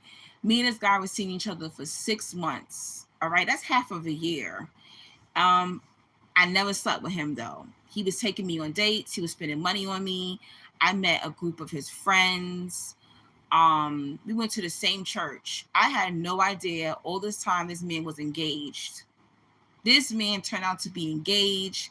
This man had $100,000 wedding. I'm talking about 10 bridesmaids, 10 groomsmen. I mean, he had a very prominent position in the church. I had absolutely no idea this man had a whole fiance at another church. All right, he was living a double life. When somebody in church came up to me and basically was like, "Oh, are you going to so and so's engagement party?" And I said, "Oh, really?" And they said, "Yeah, engagement party." Thank you to that woman who told me that, because I said, "Wait, what? Really? Engaged?" And I can never understand why he would not go but so far. I mean, this man was sleeping over my house. I was sleeping over his house. I was with him on his 30th birthday, guys. People are living double lives. So when God is protecting you, when people are telling you, no, no, no, I can't give you this, or they start moving funny, let it go. Don't try to figure it out. You don't need to know the plot twist, because I'm telling you, when you find out that plot twist, is going to blow your wig back. Okay? It's going to blow your wig back. And you know what happened to that man? He got married, and that marriage was over in 6 months. God, I think they were able to get an annulment because of New York City. That marriage was over in 6 months. He wasted my time for 6 months, and his marriage lasted for 6 months. True story. And he called me himself to tell me. And I didn't even get mad at him. I could have keyed his car. I could have cursed him out. You know what I told him? I said, "Your karma's coming." I said, "I forgive you. Your karma's coming." He said, "You so calm, it's scary. Why are you so calm?" I said, "I'm calm because I already know your karma's coming. Your marriage will not last." And he said, "Oh, no, you're just jealous because you love me. I love you too, but I have to get married to this woman." I said, "I don't care. Good luck. Enjoy your wife. But your marriage will not last." That marriage was over in 6 months. And that man had the nerve to call me to confirm it. He said, "Oh, I want to let you know that I will be going through a divorce." Okay. Not surprised. He said, "And you were right. I just wanted to call you and let you know you were right."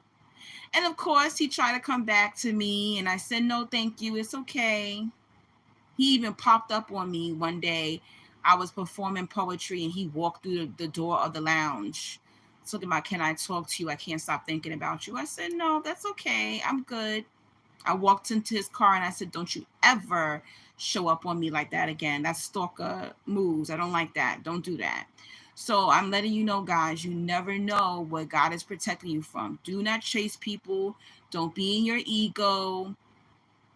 They moving funny is because they hiding something funny. All right? Getting in the way of what I'm feeling. I love that Jill Scott song. Yes, baby. He had $100,000 wedding. He was a what the hell was this man again? He was an engineer. He made a lot of money, and the woman was a nurse. Yep, big ass wedding. Probably still paying that wedding off. You know, he actually married another woman. He actually married a different woman. Probably a year later, I think. Probably about a year or so later, he married a different woman. I tell you, this is crazy.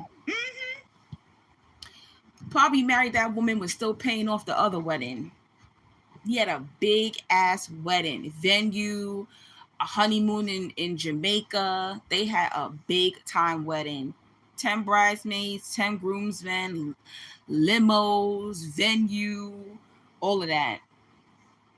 This was a wedding. This was no city hall wedding. This was a big time wedding. Thousands of people were there. This was a big time wedding. It was crazy. I have so many crazy stories, and I was so thankful I never slept with that man. I kissed him, but I never slept with him.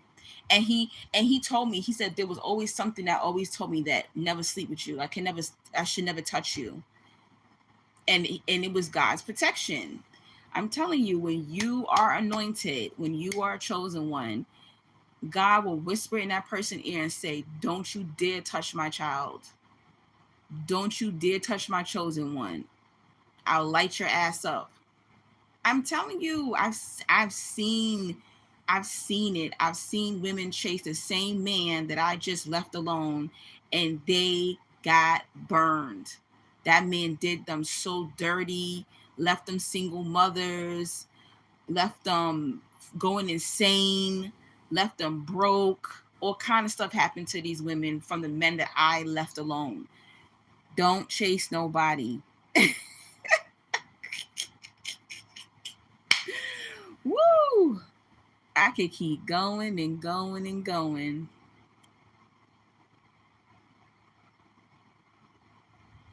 Oh Lord. My friend, she's texting me. Sorry, I have to keep reading my text messages. She's texting me um about, she's saying that she don't understand why God would delay her flight. You know, she'll figure out the lesson in all of it, but honestly, I think the lesson in her flight being delayed is just, I think she just needed rest.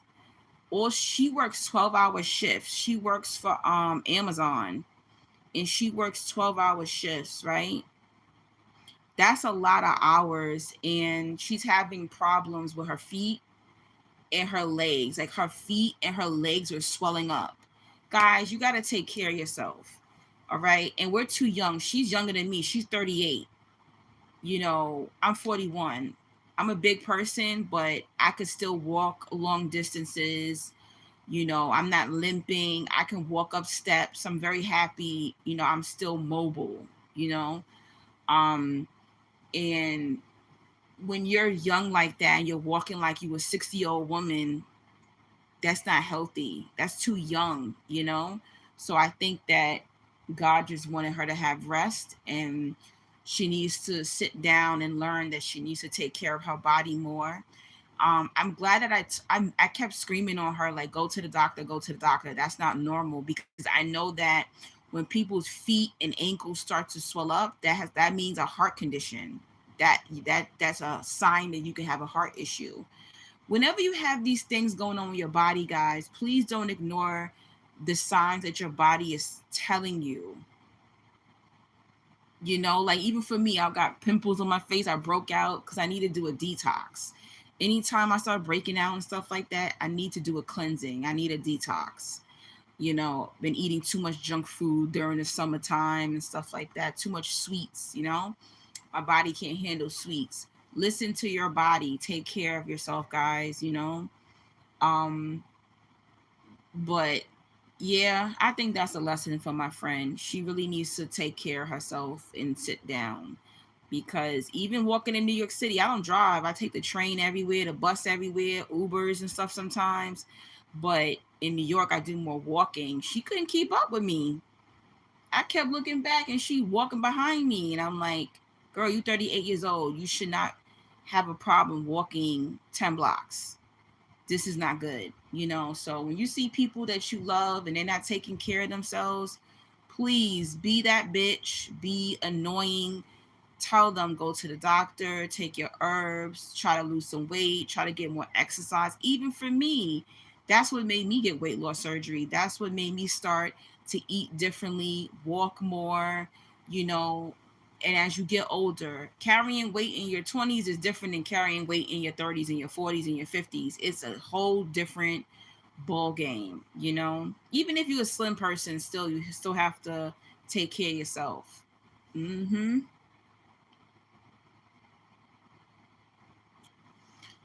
Plant C says, I had one of them tell me that it doesn't count if they're in the same sex as them for the number ratio.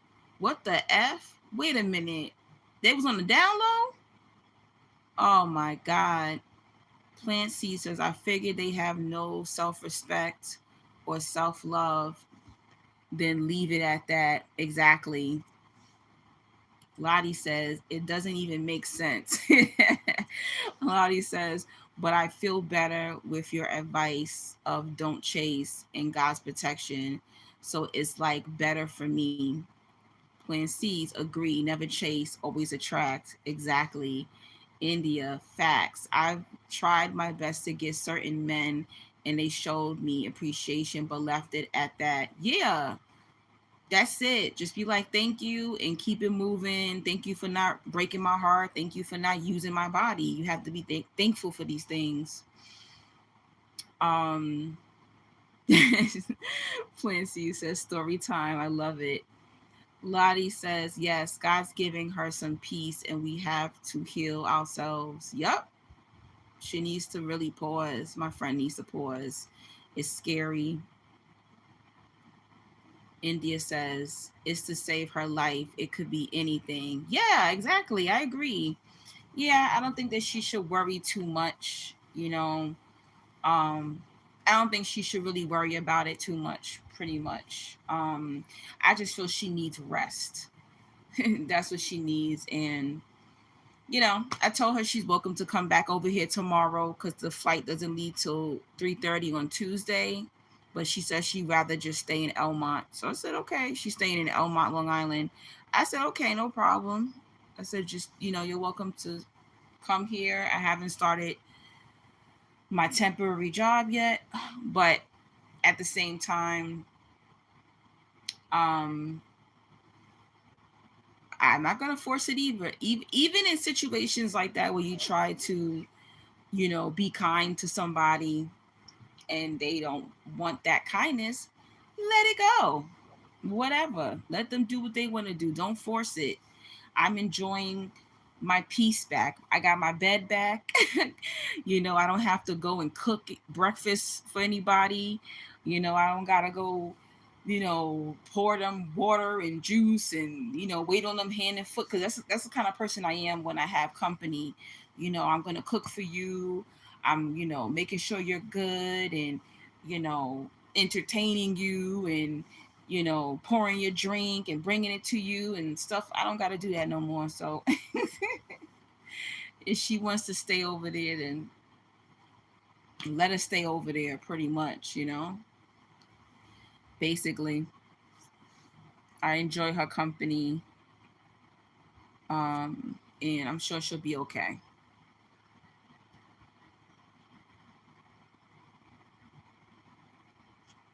Thank you. Is it Eli or Ellie? I think it's Eli. Just sent me a donation on Cash App. Thank you so much. You're the best. Thank you. I really appreciate you. Anybody, if people send me anything on Zelle and PayPal, I can't see it because I'm on live. I can only see Cash App alerts, basically. So thank you so much. I really truly appreciate anyone who sent me something. If anyone sent me through Zelle or PayPal, I'll be able to check it when I get off the live. But yeah, guys, so those were two lovers that I saw a day apart. It was crazy. Retrograde was definitely testing me. Probably thought I was gonna be like, "Yo, what's good? You want to come over? It's my birthday," and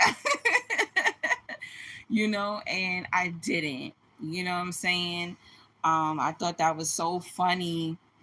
And even when the temptation is there and it's in front of you, you pass the test because the universe is going, okay, because it was so funny because my friend said, damn, they just kept getting finer. She said, I thought your ex was fine, because she never met my ex because she lives in Chicago now. She's seen photos of him, but she was like, oh, he is fine. I didn't think he was that fine. He looked better in person.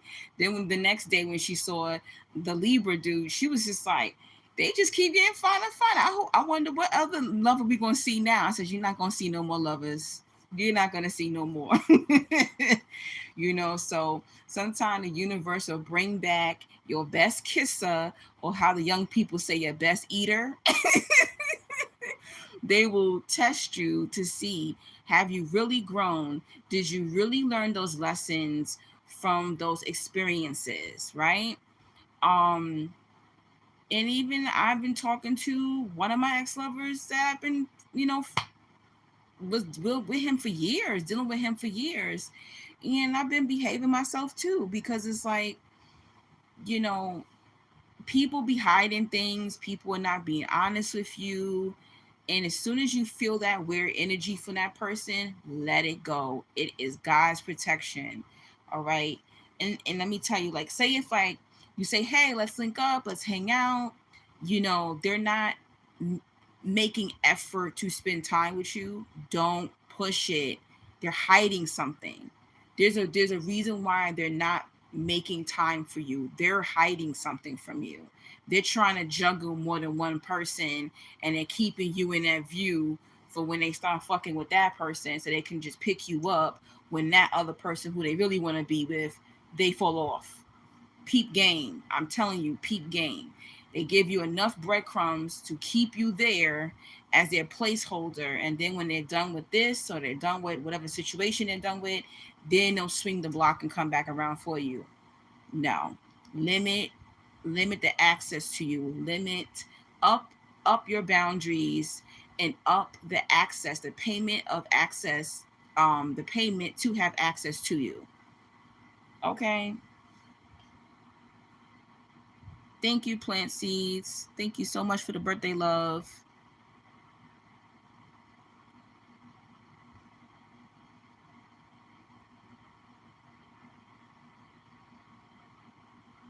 Lottie says you will make some guy a really brilliant wife, Angelique, with yourself and your personality and the way you look after the house and your spiritual protection. Thank you. You're always speaking so much life into me. Thank you so much. Thank you, Lottie. Lottie, are you married? You have such a sweet soul. After the house and your spiritual protection, like God showed you how great you work or worth. Thank you so much. I appreciate it. India says, I've learned my lesson. Some people are warlocks and witches. Yup. Access denied. Yeah. And oh, you're not married yet. Yup. Keep me. It's coming. If you want it to come, it will come. And even if it doesn't come, that's okay too. You can breathe without marriage. You can breathe without romantic relationships. But I think that we all need a sense of community as well. Even if you don't get into a boyfriend girlfriend relationship, or get into a romantic relationship or marriage, you still should have some form of community, have friends, have family, something, a group that you deal with, something, maybe a hobby, extracurricular activity, something. Try to find some form of community in something so that way you won't feel alone, especially if you're a person that likes to be around people or you need energy from people. Try to find where your community is. Get a hobby, go out into the world, take trips, go to the museum, go to restaurants, whatever you're into, do something to meet people or to be able to have conversation with people. Start a YouTube channel. I feel like YouTube has been my community. I can come on here and talk. At times where I come on here and talk and I only whatever I'm telling y'all, I never tell my friends. They would have to probably watch this to find out certain things because I feel more comfortable talking to y'all as my community than I do to my, friends basically. Yup, support systems are very important. Art says, "What's good, cuzzo?" I'm your cousin? Who you? How we cousins? But anyway, um, what was I about to say? Oh, another thing that happened during this retrograde or during this birthday retrograde, so to say, for me, I don't know if this happens for you. I'm finding myself not caring or putting, as much stock into something. So something I noticed is that certain people didn't say happy birthday to me, right? Or they forgot it was my birthday, right? And this year I didn't give a fuck, right? I really didn't care because to me, I feel like people remember what they want to remember. Um people remember what's important to them, right? People put effort into what's important to them. That is just something I've learned a long time ago. So with me, whenever something is important to me, I put it in my calendar. I'm getting older now. I have ADHD. I lost connection there for a second. I'm getting older. I have ADHD. I don't remember everything all the time. But when something's important to me, I put it in my calendar. I found it very interesting that, you know, certain people forgot or, they just didn't say anything at all. I even seen some people watching my story on Instagram and didn't say happy birthday. And it was just like, I don't really give a fuck. And it just let me know how they feel, what kind of person they are. What else? What's important to them, what's not important to them, and that's fine. It's not taking anything away from me. I'm important to myself, and I want everyone to think like this. And this is hard because Leos, we could be vain. We could be vain when it comes to our birthday. We like to be celebrated. We like to, celebrate our birthday. We like to make it like a holiday, that type of thing. And it was just like, I'm not gonna focus on who didn't put effort in to make my day special. My friend came from Chicago to make my day special. My homeboy came out with me, right? I think I told y'all before my childhood first crush. He sent me some money. I'm gonna give it back to him. He sent me some money. He said, "Here, I know you need some money or whatever. So here, hold that money down. Give it back to me whenever you can." People who truly loved me showed me, and I only focused on them. That's it. Learn to focus on who fucks with you. That's it. Learn to focus who fucks with you. Don't focus on the people who they're not putting in an effort. Don't focus on the people who don't make a big deal about you. Don't focus on the people who forget about you, who forget the things that are important to you, or the important dates, or the important schedule, or whatever is important to you. Don't worry about them. Focus with who loves you. Imagine if I stayed focused on who didn't hit me up, who didn't send me a birthday gift or who didn't do this and who didn't do that, I would have been miserable. Don't worry about those people. And if you the only person that fuck with yourself, that's enough. That's good. Okay? Don't worry about it. People are constantly showing you who they are. People are constantly showing you their true character. And my friend was like, "Oh, how would you describe your birthday?" I said it was wonderful and indifferent. She said indifferent. I don't like that word. And I said Google indifferent. And she said, "Oh, I can see why you said that." It felt indifferent because it was just like, whatever. I didn't hear from that person. Whatever. That person usually does this and does that for my birthday, but they didn't this year. Whatever. And I'm glad that I'm to that point where it's like, I'm only going to care about who the fuck cares about me. That is powerful. That's powerful. That's it. And it's okay. It doesn't make anybody sometimes a bad person. That's just how they feel about you. That's it. Everybody is not going to love you guys. Everyone is not going to put effort into you. Put effort into yourself and put an effort into the people who put effort into you. That's it. So I learned that I left that ego phase when it comes to my birthday. And I'm glad I'm over that. But another thing I want to point out, there was somebody who wrote on my birthday post. I don't know if they're in the chat right now, but don't ever do no shit like that again. Somebody left a comment on my birthday post talking about, "Oh, why are you celebrating the birthday ritual?" Listen, some of y'all spiritualists you got to stick up your ass, right? As a spiritualist, I don't celebrate holidays, meaning I don't celebrate Christmas. I don't celebrate Thanksgiving. I don't celebrate Easter. There's a lot of things that I don't celebrate, right?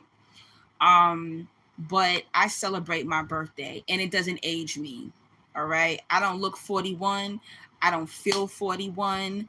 I actually look better than I did when I was in my 20s. If I want to celebrate my fucking birthday, I'm going to celebrate my birthday and it's not aging me. I know people who don't celebrate their birthday and they look old as shit. Okay? Y'all be going too far with this spiritualism. Okay? Aging, to me, when you are a person who your parents died in their 50s, you will celebrate your birthday. When your only aunt died at 40 and you 41, you will celebrate your birthday. So don't ever fucking tell me not to celebrate my birthday. When you're not me and you don't know what I've gone through in 1 year, I'm going to celebrate. I'm going to celebrate when the day I was born. Okay? Don't ever write no disrespectful shit like that. I hope you come into this video and you see my video. Don't ever disrespect me like that. And every time I see your name, I'm going to make sure I block your ass. I'm sorry. I'm a fire sign. I had to go off. Okay? I'm sorry. I'm 41 and I know I don't look old and dry. Okay? And I ain't got no makeup on right now. I only got on lipstick right now. And me celebrating my birthday is not aging me. Thank you. Don't ever piss me off like that again. Let people do what they want. When people celebrating Easter and Christmas, I don't say nothing to nobody. Okay? I just shake my head and mind my business. I will never go on somebody's Christmas post and say, "Why are you celebrating Jesus' birthday? He wasn't born in December anyway." I don't say that. I just shake my head and keep scrolling. Try that next time. Don't come on my shit. All right. Anyway. Okay, I'm calm now. Let me take a sip of my juice.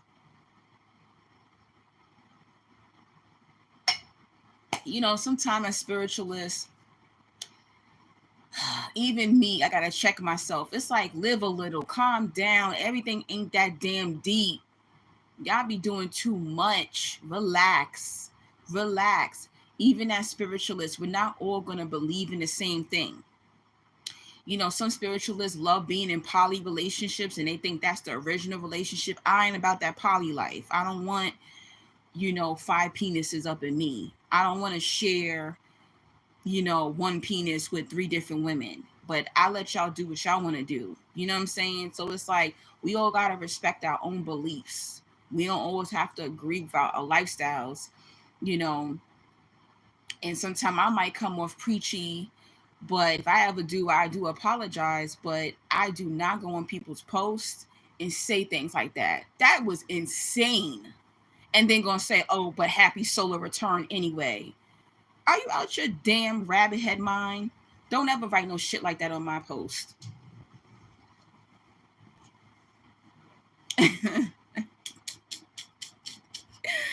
Hey, Pastor. Oh boy. Yes, Leo Nation. Leo Nation. Mm-mm. Let me tell you something. I think what ages you, we could talk about this for a second. What ages you is your mind. You know, I don't go around saying I'm old. You know, I had a friend one time, I cut her off. She was young. She was too young.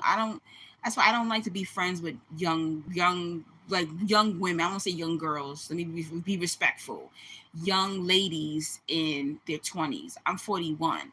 You know, and it's a lot of girls in their 20s, young ladies in their 20s who want to befriend me. And we could be cool, but I don't think I'll ever be a young lady's friend, close friend like that. I had a friend at the time, she was like 23, 24. And every time, and I was about 35 at the time, and she would always comment and be like, oh my gosh, you look so young. Like, where's your wrinkles at? And I'm like, girl, I'm 35, not 65. What wrinkles? What are you talking about? I said, the only wrinkles I got is in my forehead, right there. That's worry line. Those are the only wrinkles I have. Who the fuck has wrinkles at 35? You watch too much TV. What are you talking about? Then she would say, oh, you got young hands. Why your hands look so young? Or why your feet look so young? I said 35 is young. What are you talking about?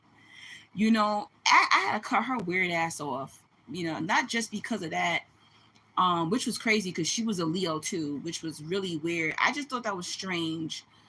You know, a lot of young people think like 35, 45, even 55 is really old. It's not. It's mature, but it's not old. You know, and then again, I'm a black woman. Like, black people age differently, okay? No offense, but please stop aging people by, those are curses that people are speaking on you when they're playing that ageism thing. Oh, you're too old to have a baby. You know, you're too old to wear that. You're too old to, it could be you're too old to wear sneakers. Don't let people speak these curses on you. When they start talking shit like that, stop them. No matter how young you are, that those are spells they're speaking on you. You know, or you saying, I had a male friend one time, he used to call himself washed up. And I used to be like, why are you calling yourself washed up? You're not even 40 yet. Why are you saying that? Oh, I'm married with kids, so I'm washed up. And I'm like, no, you're not. Like, start calling yourself a king, a great husband, a great father. You're not washed. You know, yeah, we're not in the club popping bottles anymore, but that doesn't mean you're washed up. Like, what? How about you're wise? Why you gotta call yourself washed? How about you're wise? You know, how about you have more spiritual discernment? You know, and don't be calling people auntie and uncle. I am not your auntie. Don't call me no auntie. I'm not your auntie. My niece is 19 years old. If you're not 19, you can't call me auntie. I'm not even a mom. Don't call me mommy. Don't call me auntie. It's like people try to age people. That's what ages people. You know, so please stop. Ah! Thank you. Thank you. Clancy says you're very beautiful in your human meat suit. India says F them. India says, I've lost most of my past friends. I'm like the only one living. Oh man, I'm so sorry. Yeah, birthdays are very important. You lose people, you know. Same thing here.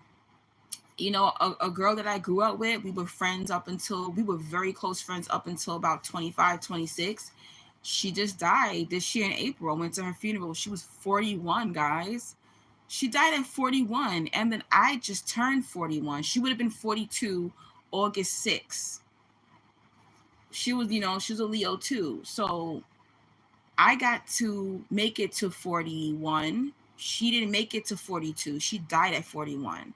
And you think I'm not going to celebrate my birthday? I was granted another year? You must be out your mind. Oh, Mark says looking proper. Fine. Thank you so much. India says you look 35 at the most. You are a beautiful sister. Thank you. Lottie says you do, Angelique. You've aged backwards. It's funny because a lot of people that know me from 2025, they're like, you look younger now. What the hell's going on? That happens a lot with chosen ones too. Where I'm sorry, I keep playing with these bangs. This is a new wig and I'm not used to it yet. It's like I gotta cut some of these bangs out my eyes. I don't think I look younger. I'll say it's just a different light. It's just a different look and a different light. Aging slowly, and I know I'm aging slowly because when I see like my friends that I grew up with, they're like, what the hell? Like, you kind of look the same from like 10 years ago. What the hell is going on here? So when you are spiritually intact, you will age slower. Also, of course, I've lost weight. So for some people, I look younger now that I lost weight. Sometimes weight can put age on you. Another thing too is your diet, what you're eating. My friend that was here with me, she's younger than me, but she looks older than me. She's 38, but she looks like she's in her 40s already, and she only dates older men. I think also who you sleep with can age you. She likes men like in their 50s and 60s. Look, I ain't knocking it. I'm not into older men like that, but that's her thing. So I think who you are around, you kind of pick up on their energy. I most guys I date are younger than me. You know, like I told you, my ex is 35. Um, the Libra is 30. I know. That's gone too far. I get it. I know. But I just naturally attract men between 30 and about 42ish. Pretty much. I don't know why, but it's always in that range between 30 and 42. I you got to be at least 30, 35 to ride this ride. I can't. You got to have some type of life experience, basically. I prefer 35 and up. um Pretty much. That's just my preference. I know a lot of younger guys like in their late 20s be trying to holler. No, thank you. Your frontal lobe was just developed, young man. I'm sorry. You might be fine, but no. Mm-mm. No, no, no, no, no. Plus, I feel like when men are 35 and up, they're a little bit more established, even financially. And I like providers. So I would never expect a 30-year-old man to have it together, but maybe a 35 or 40-year-old man, he might be more financially established. Have his own place, own car. He knows who he is. He's working. It's not just about, oh, I want your money. It's just that men have an ego when it comes to their career, when it comes to who they are. They have to create and build who they are. Women, we don't have to do that to be considered a woman.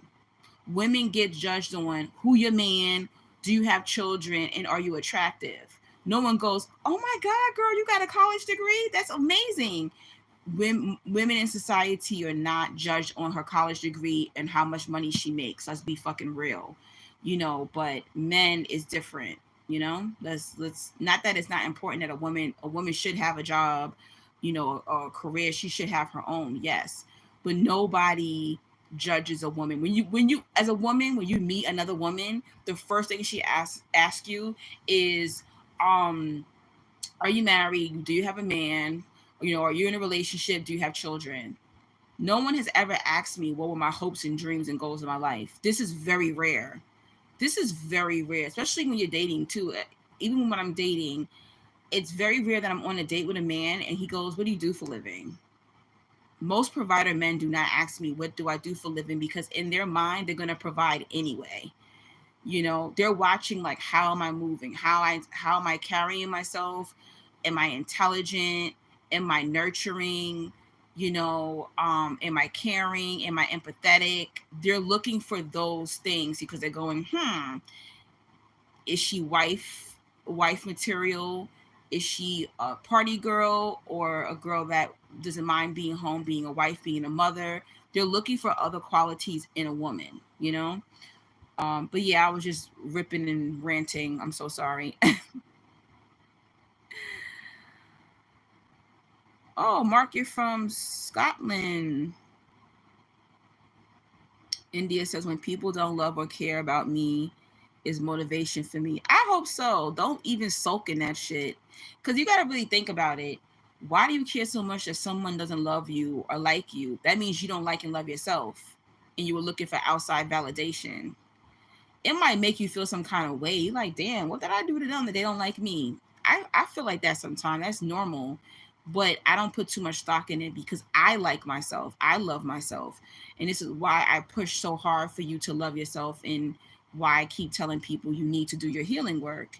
Because when you're so focused on other people liking and loving you, that means that you're not whole.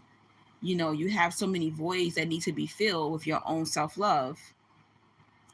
Lottie says, yes, I'm going to do that. Focus on who focuses on me. Yes, I'm going to really notice real things rather than just occasional texts, or sometimes very friendly but not. Yep. Don't let people breadcrumb you. India says, I'm happy to be alive another year. Birthdays are momental. Plan C says, your born day is one of your most powerful days of the year. It is. I'm telling you, every time my birthday comes around, sometimes money comes in. Like the month of August, period. I got hired this month. Um, you know, I got, financial blessings this month. Certain manifestations that I was looking for came through. Like the energy, just as soon as August comes in, it just switched so fast. It's crazy. That's why I try to get everything done, or try to manifest as much as I can in the month of August. And I have to manifest this month for the rest of the year out, like how I want the rest of the year to go. It, like, I pull all this energy. So that's very true.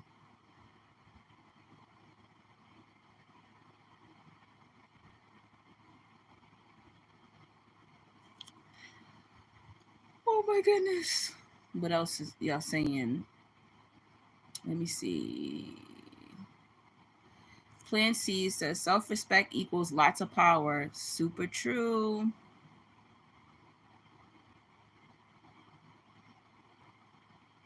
India says Naomi Campbell looks amazing for her age. Hell yeah, she looks great. I be taking notes low key. Yeah, you have that Naomi Campbell look. India says 50 is young. We used to live longer than 100. Yeah, exactly. Even when they're telling women, like, don't have kids, like it's a geriatric pregnancy, but yet why was our ancestors having children like in their 50s and 60s? Hmm? Something's up. And then, no offense, I think also, I'm not saying the body doesn't change, but I think a lot of times the reason why women are going into menopause younger is because of the American diet here in America. You know what I'm saying? I think that's what it is, basically. And why is it that statistics say that most women who have children later on in life, meaning after 35 or after 40, she lives longer? So a lot of women who had their child younger, a lot of them died young. And then the women who are having their children later on in life or living longer, what the hell? That's interesting. Lottie says it's a strange question to ask, like it's not even polite. But it is actually also a spell, so I don't know why people say stuff like that.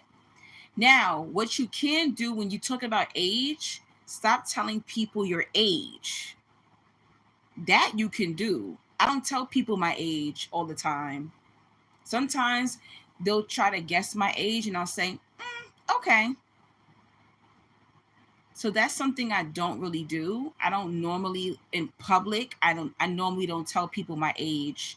Like right before I left my last job, I wouldn't tell nobody the whole entire time. I think a few weeks before I quit, that's when I told people how old I was. They was pushing it though. They thought I was 30. They was pushing it. There was a couple of people there who were in their late 20s and they were like, "You're like 30, right?" And I'm like, "No, higher." They're like 31. No, higher. Higher. I kept saying higher, higher. They're like, no. They're like, no, no, no, no, no. I had to show them my ID. They were like, what? They were in total shock. And I'm like, I don't look that damn young. They're like, it's not even just like you look young, but your energy is very young. They're like, not in an immature way, but like, you don't give off 40. Like, you just don't give off 40. And I'm like, oh, okay, that's good. So when you have a youthful energy, which I believe I do have a youthful energy, your people are going to perceive you as being younger. And chosen ones are like timeless. Chosen ones are timeless. When you're around younger people, they're gonna think you're their age. When you're around older people, they're gonna want you to be their age. You know, nobody can ever guess, pretty much. Oh, let me tell you what's funny. When I was at the restaurant for my birthday, so there's this bakery in New York City called Martha's Bakery, right? They make amazing cakes. But ever since I lost weight, I don't buy a full cake anymore. So for my birthdays, I only get slices. And I didn't get a chance to go to Martha's Bakery to get me a birthday slice. And I actually wrote on in my manifestation book, I how I wanted Martha's birthday cake. And I usually get Oreo mousse or I'll get red velvet. Tell me why when I was at the rooftop for dinner, my birthday dinner, there was three people. It was crazy because it was two females, me and my female friend, and then my male friend was there. And then the table next to us, it was two females and one guy there. Very interesting. And the next thing I know, they brung a birthday cake out for the young lady that was sitting next to her man at the table next to me. And I looked and I said, no. I know, let me tell you something. I'm so greedy. I know a Martha's cake from a long distance. And I said to my friend, I said, that's a Martha's bakery cake. She's like, how would you know? It's just a red velvet cake. I said, that's a Martha's cake. I know their signature look. And she was like, that's the cake that you wanted? I'm like, yes. So I was like, oh my God, that is so crazy. And then I look and the waiter came out and they had the Martha's box. And she said, how did you know? I said, I know the look of that cake. So I said, happy birthday. You a Leo? Hey, I'm a Leo too. It's my birthday too. And we were just like cheering each other on. And then she goes, hey Leo, do you want a slice of cake? So guys, it's so funny. I manifested the cake. The universe is hilarious. What was the odds that I was going to sit next to somebody? It's their birthday. They had the cake I want, and they offered me a slice of cake. So she gave me, and she gave my friend who was a Leo, she gave her a slice of cake as well. Isn't that funny? I love when the universe does like little silly things like that.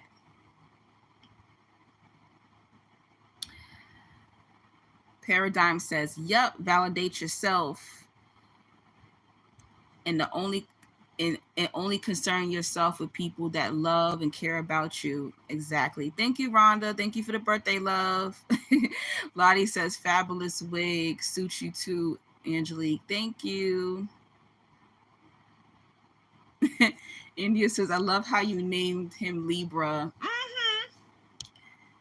Yeah. And I actually said while I was on the train with my friend, I turned to her, I said, "Oh, that's Libra." And he was like, "That's not my name."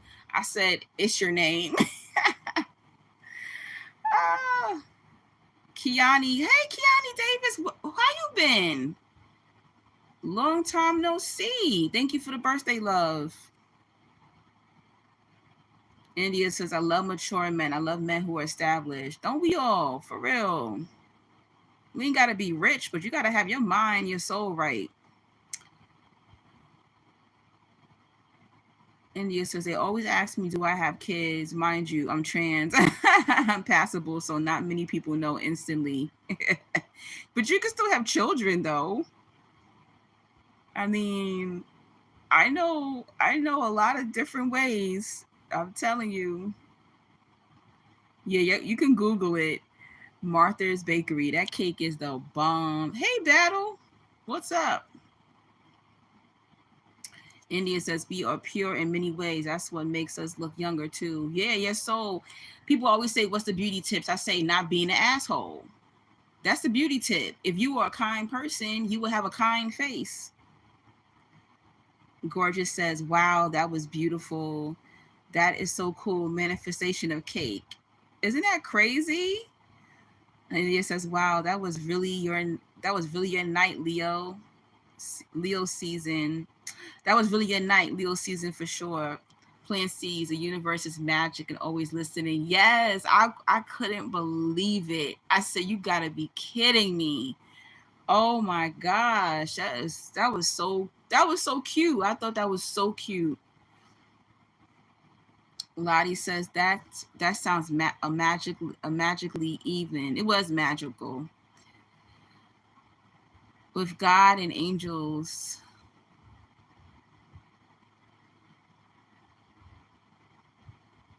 Sierra says, "Happy belated birthday. I wish you a blessed new year." Thank you, Sierra. Lottie says, "Wouldn't it be fantastic if, with wishing each other well next year, we all can get our dreams?" Hey, that is true. I hope everybody gets their dreams met. It's so easy. And you know what's crazy? Last night, when me and my homegirl was talking, well, what time is it? Let me see. Oh yeah, not last night, but the night before she, the Saturday night, and she said, "You know what? I think when I get home, I'm gonna make me a manifestation book. You really taught me something." And I said, "For real?" She said, "Yeah," because I showed her what I wrote down, so she knew it was real. She said, "Oh shit, you're not lying, and you dated it. You didn't just write that right now." And she said, "Yeah, I'm gonna write down my manifestations." And I said, "Well, remember, you gotta believe that it will happen, or it won't come true." And there's a lot of things on my manifestation book that did not come true, but it doesn't mean that it's not going to happen. It just means that maybe it won't happen in August. But I just thought that was so wild. And she when we got home, I let her read it, and she was like, "Oh my gosh." Certain things that you know I wanted came true. Now, what was funny was I said I wanted a birthday kiss, but sometimes you got to be more specific, because my ex did try to sneak a kiss, and I was like, "No, I didn't want no birthday kiss from him, universe. Don't play with me." I thought that was so fun. You know how you go to kiss somebody goodbye and they try to kiss you like right here? I was like, "Don't try to kiss me." He tried to give me that little kiss. And then when I got out his car, he was all blowing me kisses and stuff like that. So I said, "Universe, you're hilarious." I did not say I wanted a kiss by my ex, okay? I didn't say I wanted my ex to be blowing me kisses out of his car, okay? So next time I gotta write who I want to kiss on my birthday, okay? Or who I want to be with on my birthday. I thought that was so funny. So, sometimes you gotta be more specific. That was hilarious. Battle says, "Hi Angelique, I love your stories. I'm manifesting for you to make a book about your life." Ooh, it definitely is gonna happen. It will. It will one day when I stop being lazy and letting my ADHD beat my ass. I'm definitely gonna write a book. Thank you. Thank you for putting that out there so that way the universe can work on me and getting my shit together to start writing. That oh, she's inspired by you. Yeah, that's sweet. You got your friend believing. That's beautiful. Yeah. I was like, what? You gonna manifest too? You know? Yeah. That was cool. Cause she's into spirituality, but not in the way I am. She's more religious. But she's Jamaican and African, so she's seen a lot of stuff. So like when I talk about ghosts and demons and stuff, she's seen those things too, but she's Christian. So she's more on the religious side. She's not on like the magical side. But she's seen a lot of stuff. Having a West Indian mom and having an African dad, y'all know a lot of things happen in Africa and in the West Indies. So she knows when I'm talking about magical things.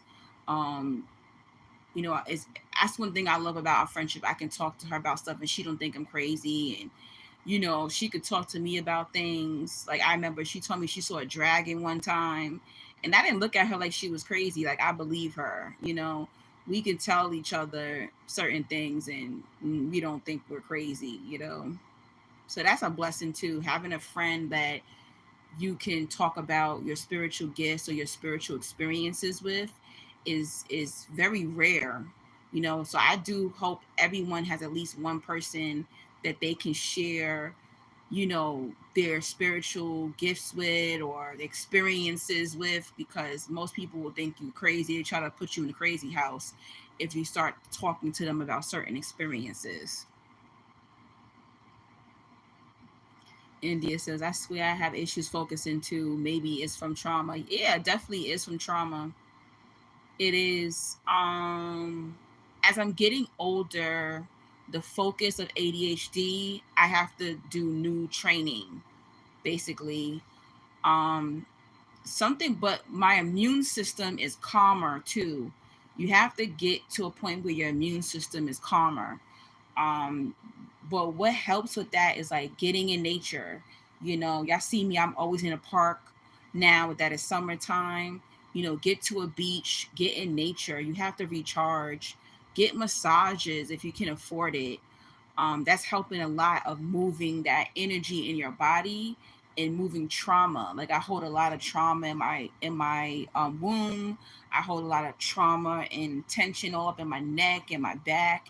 So there's certain things that you have to do to calm, your system down, your nervous system. I said immune system, your nervous system.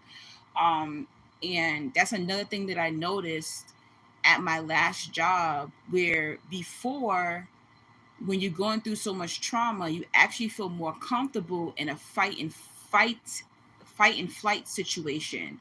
Now I'm like this in a fight or flight situation. I don't like jobs that have me in a fight or flight situation. I can't take it no more. Um, so that's how I know my nervous system is calm now. I can sleep better at night, where before I can never really sleep. So this is how you know your nervous system is changing. And now my ADHD is more under control, but um it's just different. I'm learning different ways to focus, but the key is to getting your nervous system in alignment, because that's why you keep putting yourself in probably trauma filled jobs, trauma filled relationships, trauma filled friendships, because that's the energy that keeps you focused. Being in traumatic situations, being filled with drama will keep you focused. You have to have all these different things going on to stay focused. Now I can't do it. I gotta like be calm. I don't want to hear music there or television on there, somebody cursing out over there. It's like, I don't like this. My brain doesn't like it. I'm noticing that I don't even like loud sounds, people screaming, and I'm not autistic, but it's like it's different. Now that my body has had time to heal, I cannot be in chaotic jobs anymore. Um and I think that's why I had to leave that job too. They was stressing me out. I couldn't do it. I would be going to work and I would be like on the bus just tapping and shaking, and I couldn't do it. I was shaking Thursday on my birthday. I was like, why am I shaking? I just saw my hand was shaking. I was just, I think it's because I went to the mall. I had to get a couple of things or whatever. And I was like, why am I shaking? Like, what the hell is going on? And it's because I was in the mall and I was taking up all this energy. My body wasn't comfortable being in. I don't like malls. I don't like concerts anymore. I don't like the mall. It's like very low vibrational. I don't like places like that. Before, when you're so used to trauma, you like being in chaotic situations. Not that you like it, your nervous system is used to it. It makes you feel comfortable. So regulate your nervous system, do your healing work, so that way your body repels people and situations and places and environments, and you can have a peaceful life. Basically, you get it. India says, I'm the same way. I had to leave my past job. I was gonna snap. Yeah, I can't do it no more. You can't do it. It's disgusting. I can't be in traumatic situations anymore. Drama filled jobs and people. Oh, I can't do it. I don't even like talking to people and all they have is negative things to talk about. I can't even have friendships or relationships like that anymore. Paradigm says, yes, nature helps you to find that balance. Yes, I'm telling you, you'll even feel like you're breathing better. You be like, I'm breathing better. Actually, I need to get a plant. I'm gonna buy a snake plant this week. Thank you. With one of y'all donations that y'all gave me for my birthday, I'm gonna buy a snake plant. I need a plant, man.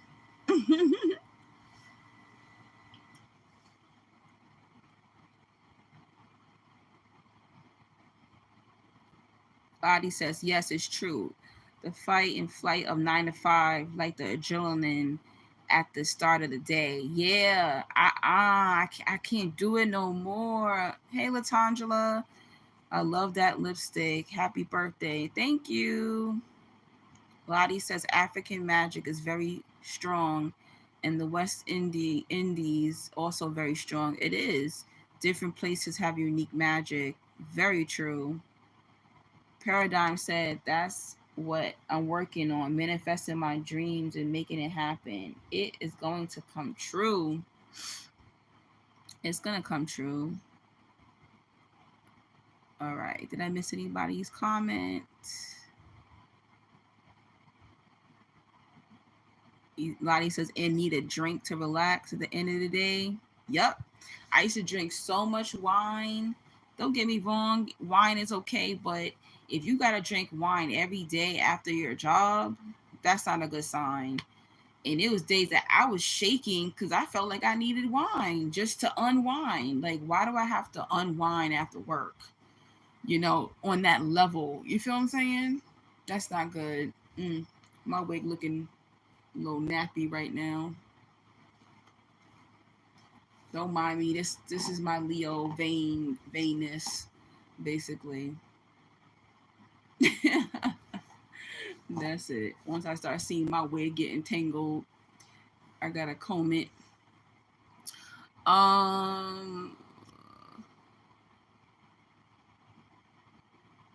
Paradigm, having this issue too. I work in retail currently and can't do it no more. You gotta get out of there. Bad management and it's adult playground. See, retail is something I work in too sometimes, and it is too chaotic. It's a narcissistic system. It's a slave system. Retail is basically legal slavery, right? If you think about it, you know, retail people in retail work very hard. You're standing up for hours. You are meeting thousands of people a day. You might be fixing stores, you might be getting credits, you might be picking up the phone. You're dealing with horrible, demons all up in the mall or all up in the stores. You know that, right? People literally go to the mall or go to a store just to energy vamp. Working in retail on and off for years, I have seen so many demons in the mall, so many demons in stores, from Target to Macy's, wherever it was, the grocery store. People literally go out to harass retail workers to get energy from them, and then turn around when they attack them and say, oh, the customer is always right, and they're there to fuck with you. I'm telling you, you could have just, you know, instead of handing them their money, you could have just put the money on the counter, and now they're flipping. People will literally try to get you fired just so that they can energy vamp off of you, just so they can, be evil and ruin someone's life. Yo, that shit is tough. All right. Even the food workers, I've never worked in food service. I don't think I would ever work in food service. I've never been interested in like being a waitress. They energy vamp off of waitresses, waiters and hosts. That is a very dark job to have. You can make a lot of money being a waiter, being a bartender, but that's a lot. Those people energy vamp. You got to be very, very careful.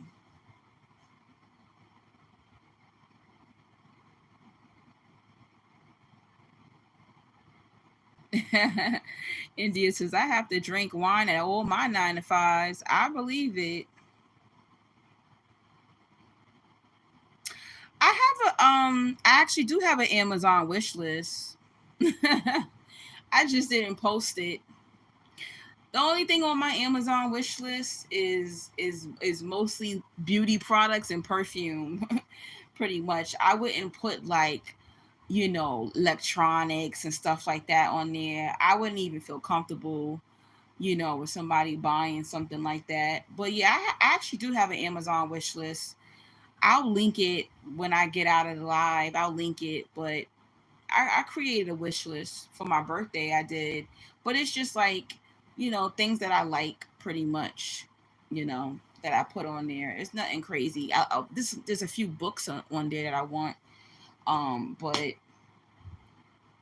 you know, I told you it was indifferent this year. It was like, why would I put my Amazon wish list up there if people even struggle to give me donations? It was like, whatever. My friend was like, why didn't you put your Amazon wish list? She said, let me look at it. I was like, no, you spent enough money. Don't worry about it. I just did not care this year, guys. I really didn't. I was like, whatever.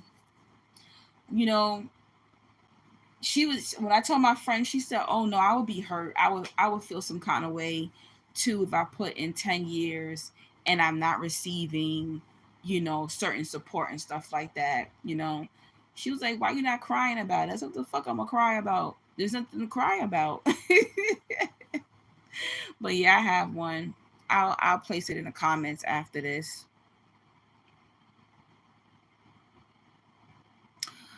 Let me see. And I had a wish list last year, and 2 people bought something from my wish list.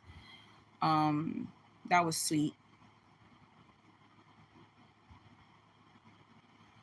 Plant Seed says, I left the spirits back there in the dust, and it gave me a lot more clarity. Like I leveled up. Good. It's sad that some people don't know how to just release. Releasing is The art of detachment is beautiful to achieve. Paradigm says only place I would work for food is Ship City due to love for food concoction. I never even heard of that. Look, there ain't nothing wrong with it. I just couldn't do it because I feel like people get really nasty when it comes to their food. And food is magic too, you know? Remember that lady? Let me not say that. Let me not say that. But you know, that there was a lady that no, I'm not gonna tell that story. People are just crazy when it comes to their food, you know?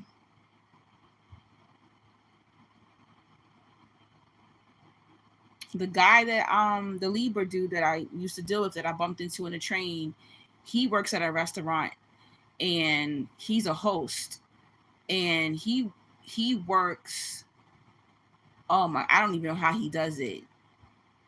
It's only because he's 6'5" that I think people be scared. But the way people talk to him, like I've seen him look like he wanted to hit somebody with a chair. You know what I'm saying?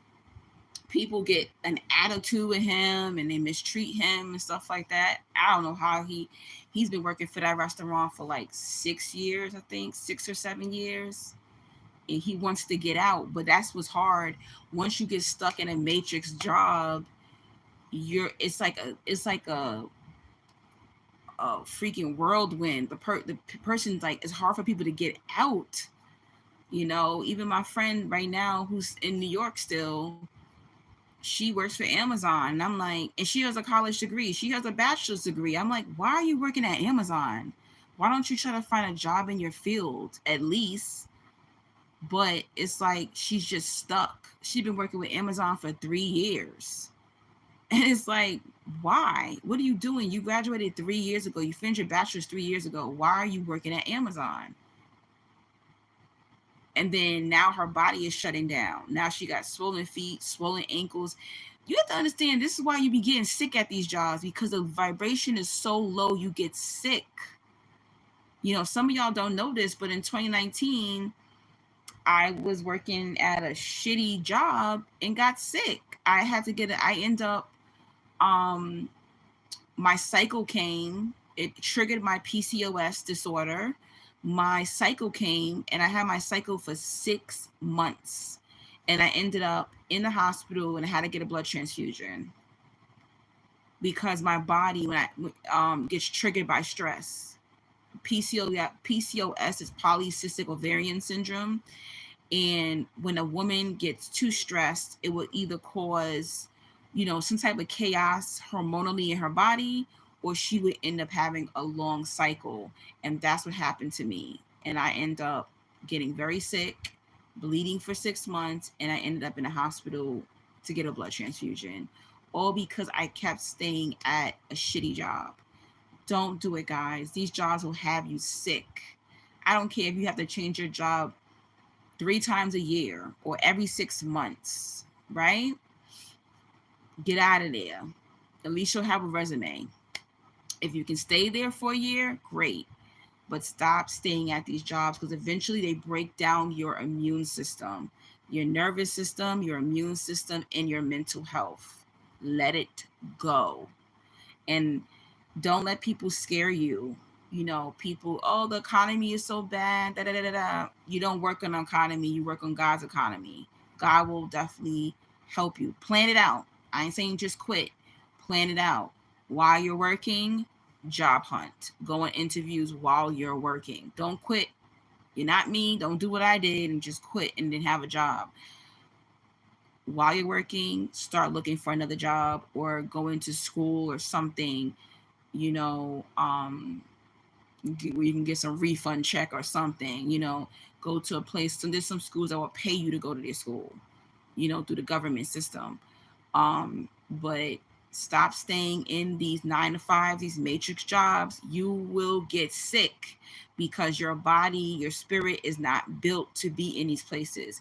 There's some people who are built for this and they can stay on them jobs for 20, 30 years, right? But if you have high vibrations, your body will begin to break down. Your mind, your body, your soul begins to break down in these places.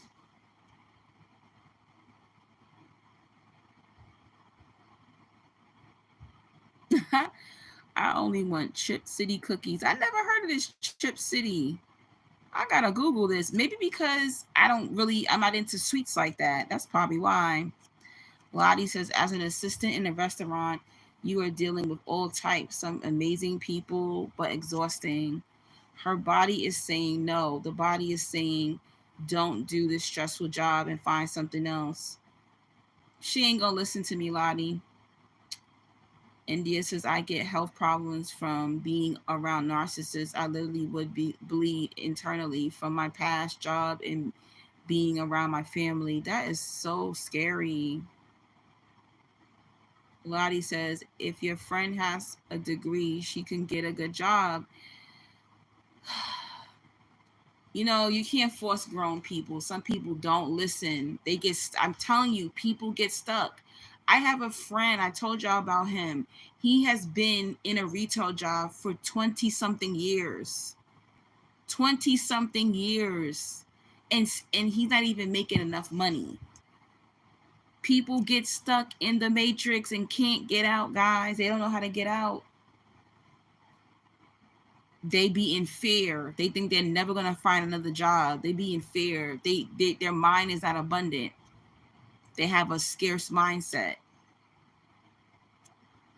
India says, I'm trying my best to become my own boss. You will, just build your business while you're at the 9 to 5 and then transition over once your business already built up. That's all. I literally can't do 9 to 5s anymore. Lottie, overworking my body will break down completely and it takes a long time in pain to rebuild it. In pain to rebuild. Change up the job before your body gets exhausted. Yep. That's why at this job, I'm telling you, I would be on the bus and I'd be tapping my leg and shaking, my hand be shaking because it was like my body knew. Your body knows the route that you're going. The body knows it can feel the energy. It knows, my mind knows where I'm about to go. That walk, I get off the bus, I'm walking to my job. Your body knows where you're going. Your body feels that energy. And every time I'm just there, like, I gotta get out of here. I'm not meant to be here.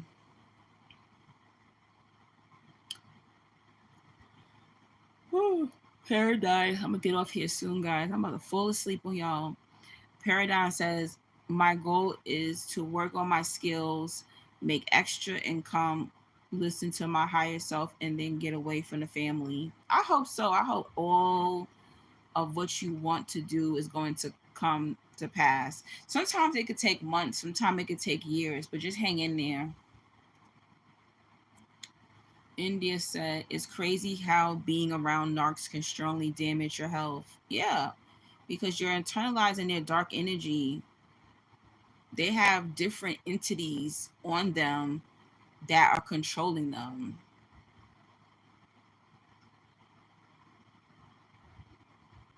Hey, little Johnson. Thank you for the compliment. I'm doing all right. You're going to have to watch the playback. I'm about to get out of here.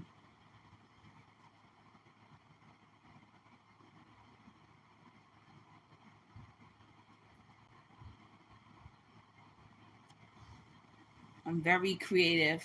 Paradigm says I'm very creative, so I know I'm not meant to work for someone else. Yeah.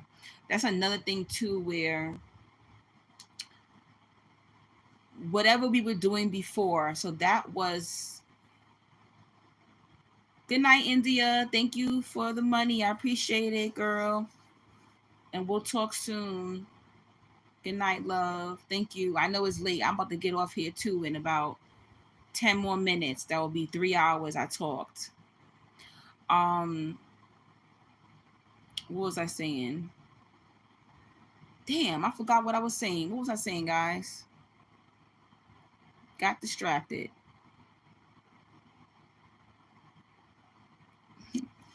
India says, you had me laughing in that one video. You said, I can't do this no more, and you quit.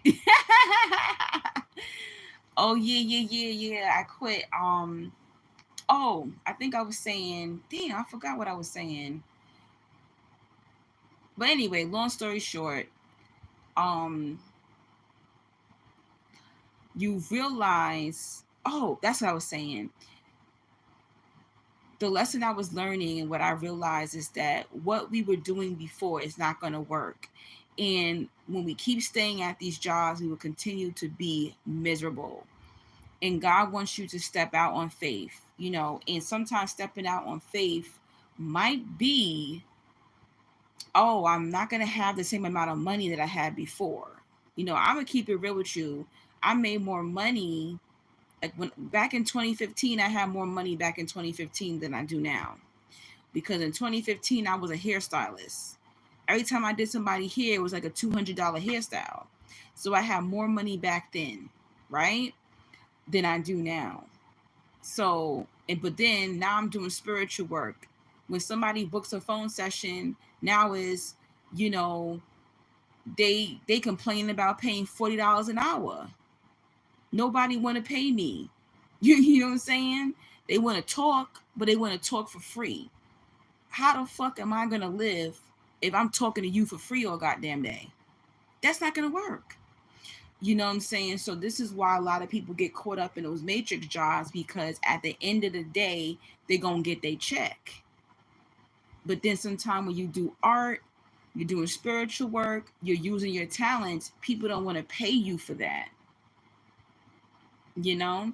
So it could be really sad. You know, it can make you not feel motivated, and you know, it make you not want to use your creativity, make you not want to start. But it's sad to say sometimes you're going to go without before it gets better. You know, sometimes it's going to be like that. Sometimes you're just not going to you're not going to pop off like that. You're going to have to go without. There's some artists or some creative or spiritual people that, you know, slept in their car, you know, was homeless. And it's like, I really hope none of that is true for some of you. But I started off at the bottom when I was doing hair. I remember I had one curling iron, one flat iron, one blow dryer, and it wasn't even a professional curling iron. It was one of the ones you buy from just a beauty supply store.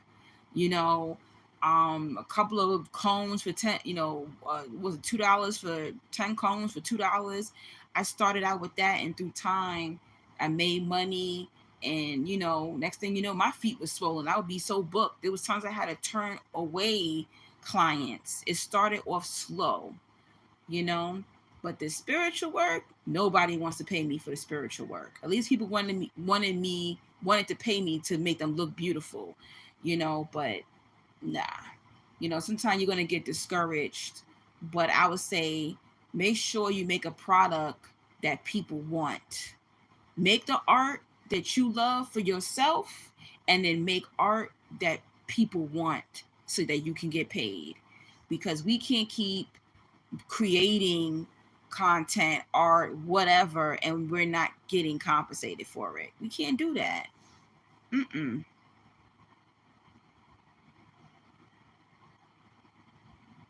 Have a good night, Plant Seeds. Good night. Thank you for joining. Lottie says art is difficult to do, and the lack of the money does make us sad. Exactly. Lottie says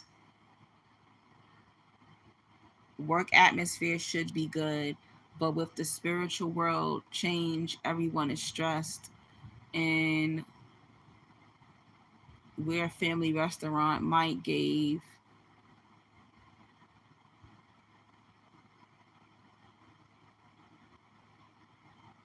okay, I don't know what you said there, girl. But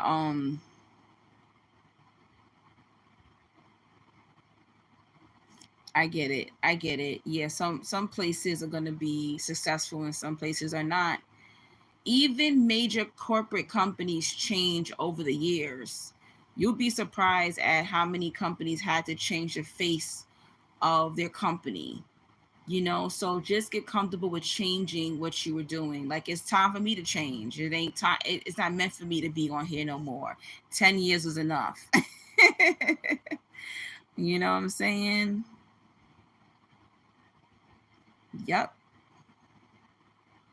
I thought you went to sleep, India. What you doing on here? I thought you went to sleep.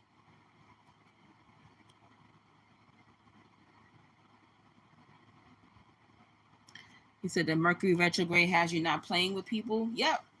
But you know what? Don't play with yourself. I know that sound pause. Let me not say pause. Yeah, don't play games with yourself. Put yourself first. That is a lesson. You know, I really did get tested this Mercury retrograde, and through these tests, you just learn a lot about yourself. You know, what you like, what you don't like, what you're gonna deal with, what you're not gonna deal with. Oh, okay, okay, okay. I'm about to get offline. In 5 minutes, I'm gonna end this live because you know me, I'm getting sleepy.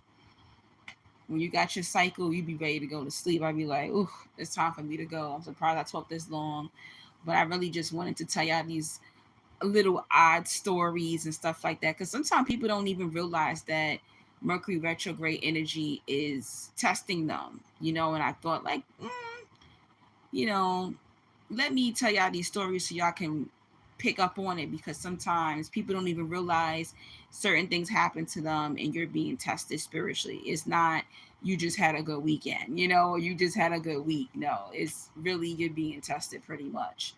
But yeah, when Lottie says I've been trying to get a wig, you look it look right to look right on you for going out to posh things. Um I only wear synthetic wigs. I don't wear human hair wigs.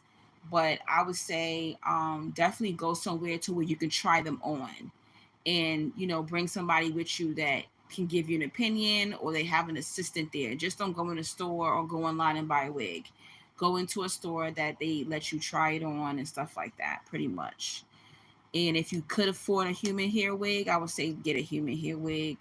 But just, you know, wash it, bless it, pray over it, because you don't know whose energy is on that hair. Pretty much. You're glowing. Thank you so much. I don't see it, but thank you. India says the narcs and toxic people have been tweaking. Yes. Remember I was telling you about the god sister that she went to Mexico and didn't want to go to Mexico with me, but went to Mexico with somebody else. Yeah, she's been like texting me. She texted me happy birthday. She went on WhatsApp texting me. She went on my TikTok texting me happy birthday. And it's like, leave it alone. Leave me alone, you know. But yeah, there's been a lot of, you know, ex narcs trying to get back in contact with me and stuff like that. They're looking for energy. They're desperate. They really want to be in your life. But it's not because they like you or love you, it's because they want to use your energy. Well, you better pick your energy up, Dan. Go into nature. Listen, anytime you're feeling down, you have to pick yourself up. You have to read positive books. You have to eat well. You have to drink plenty of water, coconut water. You got to take your vitamins. You have to exercise, go for a walk, get into the sun, go in the water, recharge in nature. You know, you can't just, you know, stay in the house and mope. It's not going to work. The lights are artificial, the TV's artificial. In your home, you have more artificial things that can't feed you energy. So you need to get out into the light, basically. Get out while the sun is shining. Especially in the early morning when the sun is beaming, go outside. You need a divorce? Well, I hope you do get that divorce. You know, I believe in divorces because you can divorce somebody and your whole life will get become better, because when you're married to that person or in a relationship with that person, um your two energies are entwined. It's almost like it is it's a knot that you made a knot with that person. As soon as you unloose that knot, you're able to move on to the next level of your life. So yes, it might be heartbreaking to break up with somebody, but it is going to be the next level of your life. You can make more money, you could become more healthier, you can bring new abundance into your life. Let it go. It's going to be hard to let it go, but it's best to let it go. Don't ever hold on. That's what I was talking about earlier, guys. You find roasted garlic makes you feel better? Oh, okay. Do you yeah, people be even eating raw garlic, garlic and honey, garlic, honey and tea. We do that here in America, definitely. Or you can make like the concoction with lemon, garlic, and honey, and then just take it in shots. People just take the globs of it and just chew it, and it works. It cuts up the phlegm. India says we have employee discount at my job, and a narc female manager made me pay full price. What the hell? She gonna get her karma. Why'd you pay for it? Why don't you just hit up corporate? I haven't ate in 2 days, still grieving from the loss of my brother. I'm so sorry, India. India, you gotta eat something, even if it's, drink water and eat fruit. Start off slow. Eat some fruit, eat some raw veggies. Get some carrots, get some grapes. Just eat fruit. You gotta eat something. Your body doesn't need that much food, but you got to. I went through that, believe it or not. When my mom died, I lost 50 pounds. I'm telling you, when you're mourning, you will lose weight. You feel like you can't eat, can't sleep, nothing. But your body needs nutrients. So make sure you try to eat at least some fruit and drink some water and stuff. Fresh orange juice, or smoothies. Oh, you could do smoothies too. Just get something in your body, because um that negative energy is going to make you more depressed, because your body is going to start to shut down because it's starving. You know what I'm saying?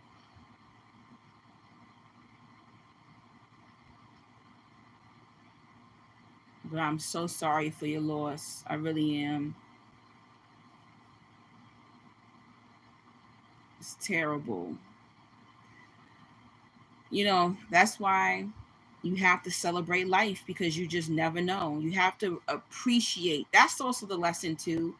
When this friend came for my birthday, over the weekend, appreciate people, guys.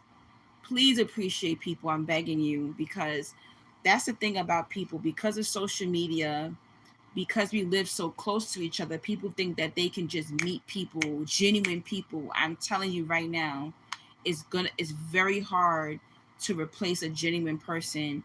It's very hard to find a loving person, whether it's family, friends, lovers. You don't meet genuine people every day. No, you don't. No, you don't. You just don't.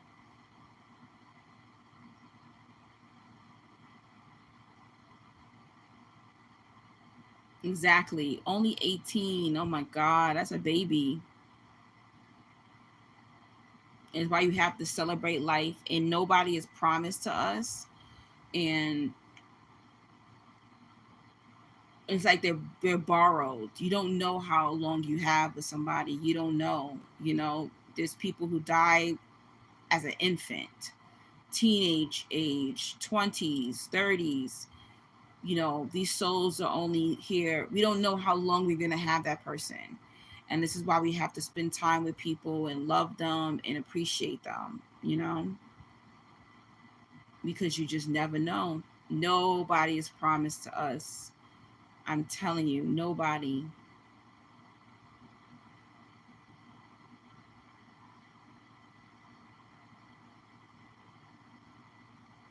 And let me tell you, when people pass and they're young, you never forget them. They impact you more. I noticed that when people pass really young, those souls that have been here less, for some reason they impact you so much. And it should always, when they go young, they motivate you to want to live, you know I had a friend years ago. He passed when he was 21, and that changed me forever. That changed me forever. When a young person dies in your life, it changes you forever. You said that's why you hardly be on social media. Yep. That's another thing too. Calm down on social media. Definitely. Definitely calm down on social media. I'm telling y'all. We don't need to be watching certain things. It desensitizes you. It makes you not appreciate people. It makes you think you can get another one and another one and another one. No, you can't. No, you can't. If that's the case, why are these people chasing you after years, after they dissed you, after they mistreated you? Why are they stalking you?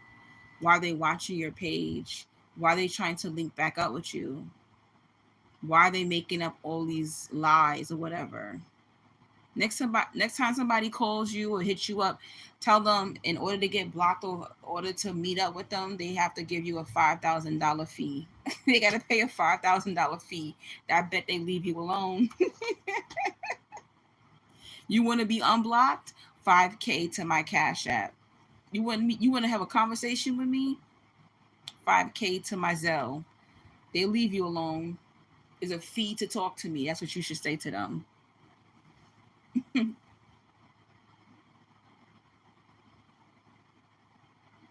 India says, I've been going hard since he passed.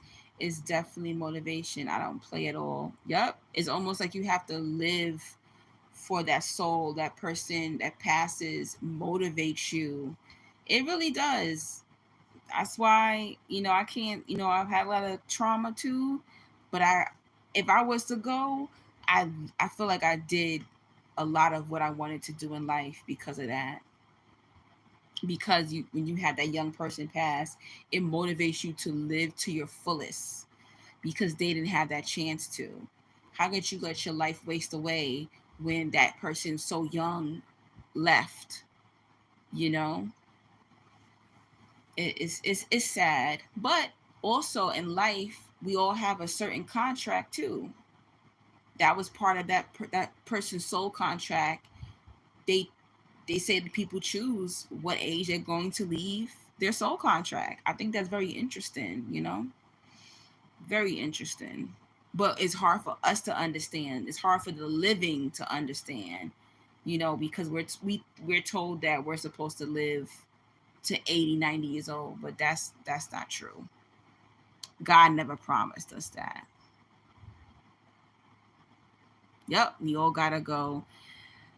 You know, if you're alive, then death is promised. It's so true. And one thing I will say is, you live, your spirit continues to go on. You know that, right, guys? Your spirit continues. Your body dies, but your spirit doesn't die, guys. I'm telling you, it doesn't. It just keeps going and going. Energy is infinite.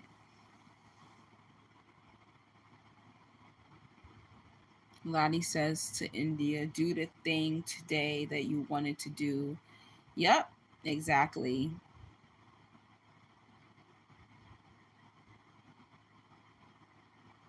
India says, I understand life now. And that's why demons and spirits are mad that we have a body. Yep.